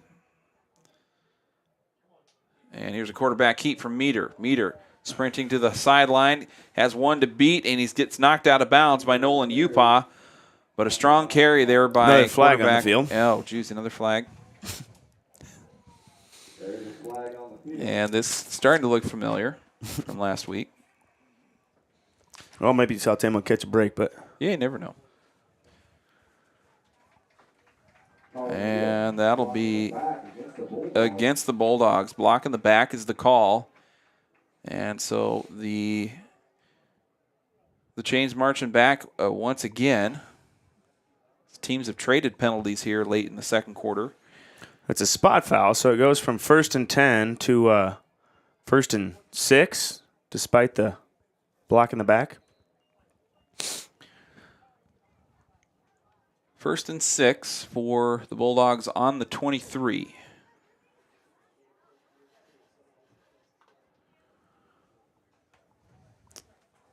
Shifted to the near side near the South Tama sideline. Quarterback option. Pitch off to Valenzuela. Valenzuela just 86 as it goes the other way. And yeah. There's going to be a penalty against the Bulldogs again. And that was a heck of a job by Cruikshank over there on the corner. He played assignment football. The cornerback has the pitch man, and he was just all over him, just wasn't able to wrap him up.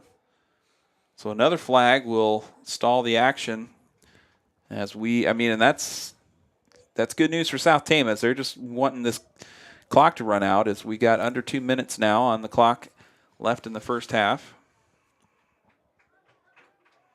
And it looks like an elite. Against the Bulldogs. Illegal blindside block, I think, is the call. All right. So after Valenzuela took off across the field, switched directions, there was a. Yeah, that's got to be a tough thing to go to all that work and then look up after the play and see it coming back. Yeah, the blind side happened to where he came from on the right side before he scampered all the way across the field to the left. Quick, though. Valenzuela's got some. Yep. Him and Cruikshank really matched quite well. They're kind of profiled the same type of player. Mm-hmm. 1st and 24 for the Bulldogs on the South Tama 41. Meter going to look to bite off some more yards as he gets up near the 30-yard line on a quarterback keep. I don't think we've got any flags out this time. Bopaki with the tackle, but they get about 6 yards. Yep. 2nd down and 13 on the 30. Minute 30 left on the first quarter. South Tama marching band getting set up in the end zone for their final halftime Bringing Bridgewater show. off the outside. There's a pass to Heron near the sideline as he goes to just picks it up off the grass and is downed immediately. I kind of feel like Hampton-Dumont's finding a little groove here. Yeah. Their passing attack and then complementing it with their run. With the quarterback, with Meter coming in. Mm-hmm. South Tama's defense needing to dig their heels in. Yep. 3rd and 2 on the 19 for Meter, again to the sidelines, and it will be a catch. More of the same, just little quick outs, little hitches on the outside, nickel and diming them. And Heron standing 6'1". I mean, not a huge kid, but pretty long and well timed. Like you said, these receivers look well coached. They're probably playing a little 7-on-7 this summer, I'm guessing. Right. 1st and 10 on the 13-yard line. 46 seconds on the clock. Several timeouts available if Hampton-Dumont needs to stop the action. Valenzuela in motion. Meter getting pressure from Bopaki. He dumps it off to Valenzuela. Another gain. And that'll be another, about 5-yard gain there.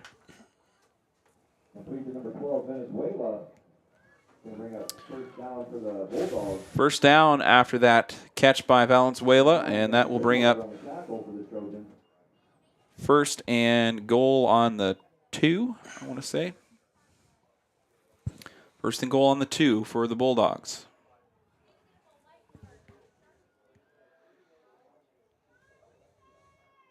South Tama can make a stand here. It'd be huge going into the second half. Exactly what you want going into the halftime. And there is an incomplete pass as the pass from Meter to Valenzuela was just too low, and it skidded off the ground. 2nd down coming. 36 seconds. Hampton-Dumont's thinking run the clock down and cap it off. Punch it in. Yeah, they've got 3 plays. 3 plays to burn.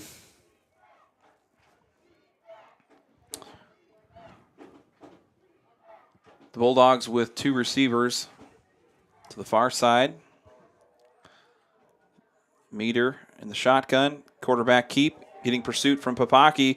And Meter's going to just trounce into the end zone. Touchdown, Hampton-Dumont-CAL. Looked like the whole right side of the line and all the linebackers bit on the fake to the running back. Yep. So we're knotted at 13 as Tucker Heron coming on to kick the PAT.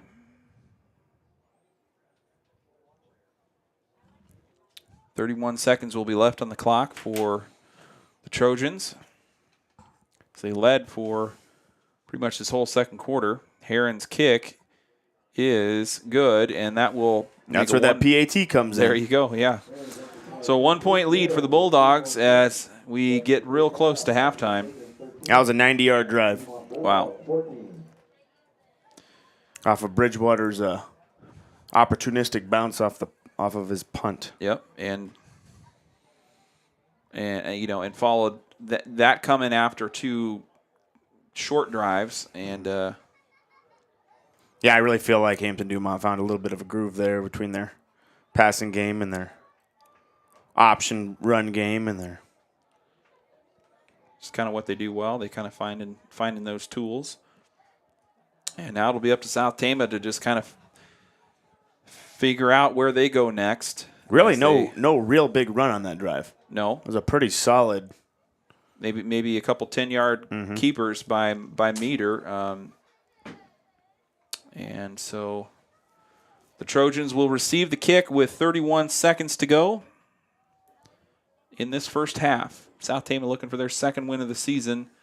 Hampton-Dumont-CAL looking to build their resume as they try and get into the playoffs in Class 3A. Here comes the kick. Straight down the middle to Papaki.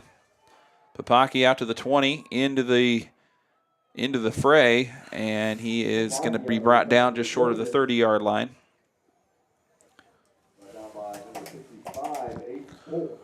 And so now 1st and 10 for the Trojans. They've got just under 25 seconds to work. So it'll be interesting to see.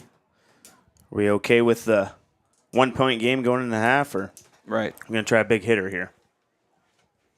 I would think South Tama is going to be a little conservative. Well, I think we're running it. Yep. Oh. And no. We got Bridgewater stepping Bridgewater back. looking deep.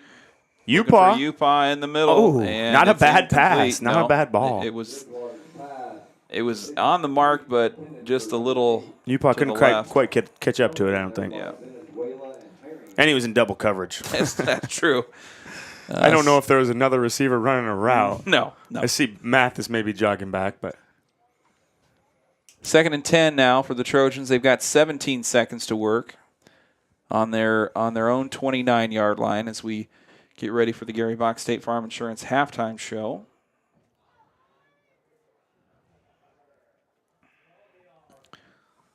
Still in that power eye. Upaw the receiver. This time a handoff. And a loose the ball. ball's loose. And Crookshank. And I think it popped up. I think maybe and Hampton-Dumont recovers. And so 7 seconds is the only positive thing here, but I would look for the way they can throw the ball. I would look for them to that's enough. The Bulldogs to maybe take a shot here from the 40-yard line. So Crookshank got it knocked loose, and the ball, I think, it hit the ground. I saw Crookshank dive to it, but I think it just I thought he bounced almost high. fell right back on the ball. Right, but it somehow came loose and stayed alive, and now the Bulldogs have a scoring opportunity here with time for one possibly 2 plays if they're going to go to the sideline quick. And South Tama's in prevent. They're dropping Bridgewater way back. I think that's Bridgewater, yep. Meter looking to the sideline, connects with Heron, and it's good for a catch. Wow, that's about a 12-yard catch. 12-yard catch in about 4 seconds. Yeah, they've still got time for another one.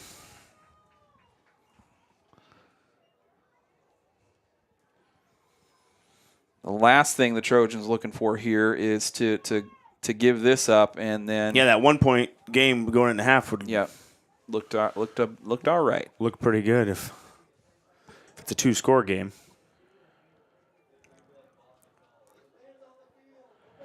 First and 10 for the Bulldogs on the South Tama 27-yard line. They're going to kick a field goal. All right, so here comes the leg of Tucker Heron. It's going to be a 37-yarder. Yep. We're going to have to rotate the camera for this one because the goalpost is too long. And timeout called Yeah, they're going to think about that a little bit. Yeah. 37-yarder. What'd you say his long was? 44 or something like 43, that? 43, I think. 43. So he's got the leg. Yeah. But he pull up the stat here. Probably not a high percentage kick for a Right. high schooler either. So his long's 43, but he's 5 for 9 on field goals. So right. he's not. So he has it available, but not a sure 37 thing. is not going to be a given. No.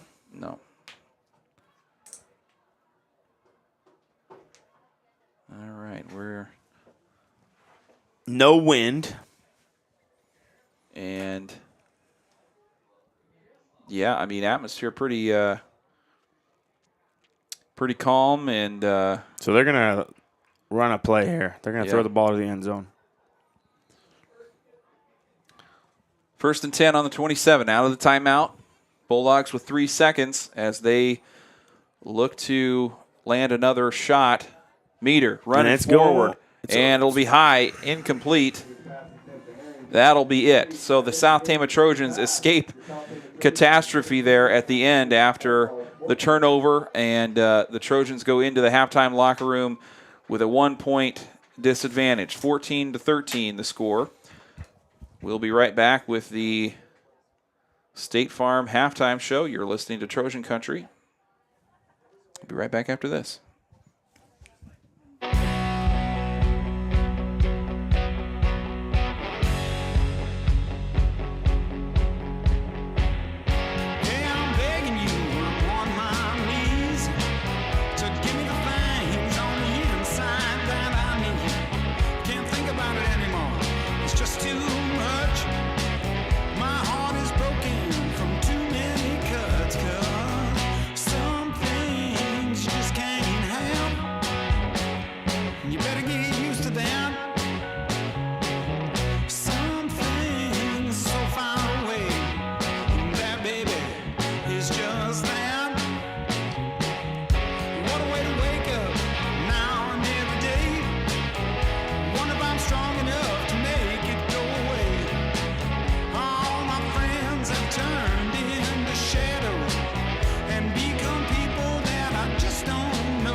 You've changed thousands of diapers, cut off hundreds of bread crusts, played hours of peekaboo and duck duck goose, because you'd do anything for your kids.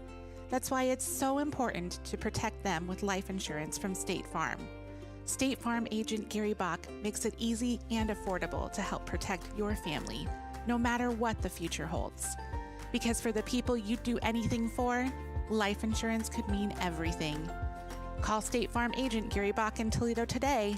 Like a good neighbor, State Farm is there. And welcome to the Gary Bach State Farm Insurance halftime show. Thanks to the good folks at Gary Bach State Farm Insurance over in Toledo, right across from the Toledo Firehouse on County Road 63 there. And make sure that you heard this ad on Trojan Country. When you go in for a free quote over at State Farm in Toledo, you get yourself a free gift courtesy of Trojan Country. So mention this ad and get on over and get yourself some just great insurance. I can't say enough about State Farm myself. My family's a customer. We switched over a year or so ago when Gary came to town and took over the agency there, and have been nothing but pleased with the customer service, with the prices. Saved a considerable amount, which was kind of of course the deciding factor to kind of go through the work of switching insurance companies.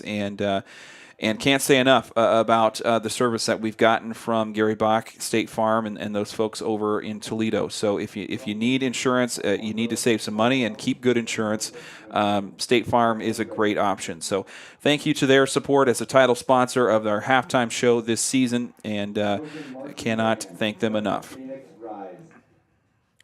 All right, so for our halftime feature this evening, we're going to hear from South Tama's our last captain interview with STC captain Ethan Cruikshank.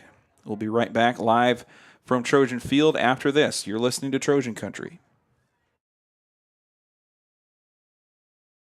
It's time for another Captain's Connection here on Trojan Country. Today I'm joined by one of the South Tama varsity football captains, Ethan Cruikshank. Ethan, how are you today? I'm good. How are you? All right. Great. All right, tell me first your grade and what position you play for the football team.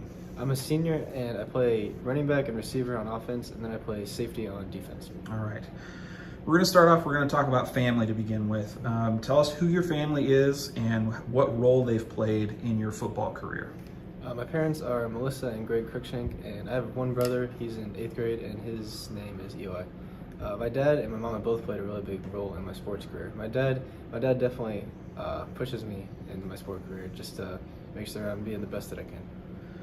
And then about your positions. How long have you played football, and has receiver, cornerback, kind of backfield always been the thing that you've done with the football team, or is it a position you've kind of grown into or kind of found yourself later in your career? I've been playing football since 5th grade, so like 7 years. And I've always been a receiver. Running back was something that I came into like after maybe my sophomore year, because I haven't been very big my whole life, but I started growing a little bit after my sophomore year, so that's something that I could do. So what's the most challenging part of being a receiver, or most challenging part of the game as you experience it on either side of the ball? We'll start there. Being a receiver, it's tough, like maintaining blocks and stuff, because we're usually like the smaller guys out there. So you've got to like block these big old outside linebackers that are always quite a bit bigger than you. So you have to really stick with those blocks in order to let your running backs get outside of you. And then, you're at your senior season, so you've kind of been evolving year over year, getting better, working on different things. What's something that you've been working on this year to get better as a player? Is there like a part of your game that you've really been working on? I've been trying to run harder. You got to hit the hole hard and really, be able to read which hole you're supposed to go into. And hitting the hole hard is really important, because if you don't hit that hole hard, you're going to get smacked, and it's not going to feel very good. Makes sense. Okay, and then as a leader of the team, I want to talk a little bit about the season as it's gone. It's been a tough year, but you had a nice win against Sadell as well. So some ups and downs for the Trojans so far. What's been your assessment when you kind of think about the season so far? What's your reaction, or kind of what do you think about it? Well, we're 1-5, but those 5 losses, we've lost to some pretty good teams. We've gone against West Marshall, Benton, Independence, and West Delaware, and those are some of the top teams in the state. So I think that, I don't think our record is a really good reflection of like what we're capable of. I think that we're going to try to continue to get better, and we're on the, I don't want to say easier, but the lighter half of our schedule with like CPU, Charles City, and Hampton-Dumont. So I think we can do some good things the rest of the season. One thing that, looking at last week's game against West Delaware, you came in as a punter. What was that experience like? That was a new thing for you, right? And so you're thinking, what's going through your head when your number gets called and they're like, Ethan, get out there and you got to punt. You did pretty well. How did it go for you? I was coming over to the sideline because usually I come out for punt. So I was coming over there, and our special teams coach, Coach Suhanik, he came over there. He's like, "Can you punt?" And I was like, "What?" And he was like, "Can you go out there and punt?" And I was like, "Yeah, I guess so." He's like, "Just catch the ball and kick it." So my first punt, I caught it, and I just tried to kick it as far as I could. It went like 22 yards. It didn't go anywhere. Yeah. But it got better through the rest of the night. I got more comfortable with it. Yeah. What's a favorite memory or something that comes to mind when you think about your football career, youth up to now? What's a favorite memory? This year, we got our first home win in like 2 years against Sadell. That was pretty exciting because it was a blowout win, and our student section was getting really excited. Our fans were getting really excited. It was just a really good atmosphere to be around that. It was really exciting. It made me feel really good. Awesome. Leadership is a big part of the captaincy or captain group. You're called on to kind of lead the rest of your team. What does leadership mean to you as a captain of the South Tama football team? Leading by example. Like anybody can say like you got to do this or you got to do that, but it's the people that are gonna like do it, and they're gonna actually do what they're gonna say. They're gonna lead by doing things that they think that the rest of the team should do. I think that's really important. You can't just say it. People aren't gonna listen. You got to do what you're saying. And then tell us a little bit about your plans after high school. Do you anticipate keeping the game of football in your life after school, whether playing or coaching or being involved as a volunteer? And what do you hope to do after high school? I'm going to the University of Iowa. I'm not going to play football there, but I could maybe do intramural or something like that. And I definitely like to get involved with like coaching or something like when I'm out of college, just to see where that takes me. Sure, absolutely. Okay, so we're going to wrap up with some lightning round questions, just kind of some fun, some easy ones to kind of throw at you. So the first one will be talking or texting? Talking. And texting or social media app? Texting. Okay. Invisibility or super strength? Super strength. Grinnell or Marshalltown? Marshalltown. Right. Favorite childhood TV show? Probably the Little Einsteins. TV series or a movie? Movie. Casey's or Quickstar? Quickstar. Awesome. All right. Well, that's all I got for you. Thank you very much for your time, and best of luck the rest of the season. Thank you. That was South Tama varsity football captain Ethan Cruikshank.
I'm Sarah Smith, and I'm running for Iowa House District 53. As a lifelong Iowan and a native of Poweshiek County, I know this district well, and I have a vested interest in its success. In my leadership roles as a mom, coach, business professional, and a devoted member of my community, I know how to advocate for what matters most. Learn more about my campaign and my platform at sarahsmithforiowa.com. Paid for by Sarah Smith for Iowa.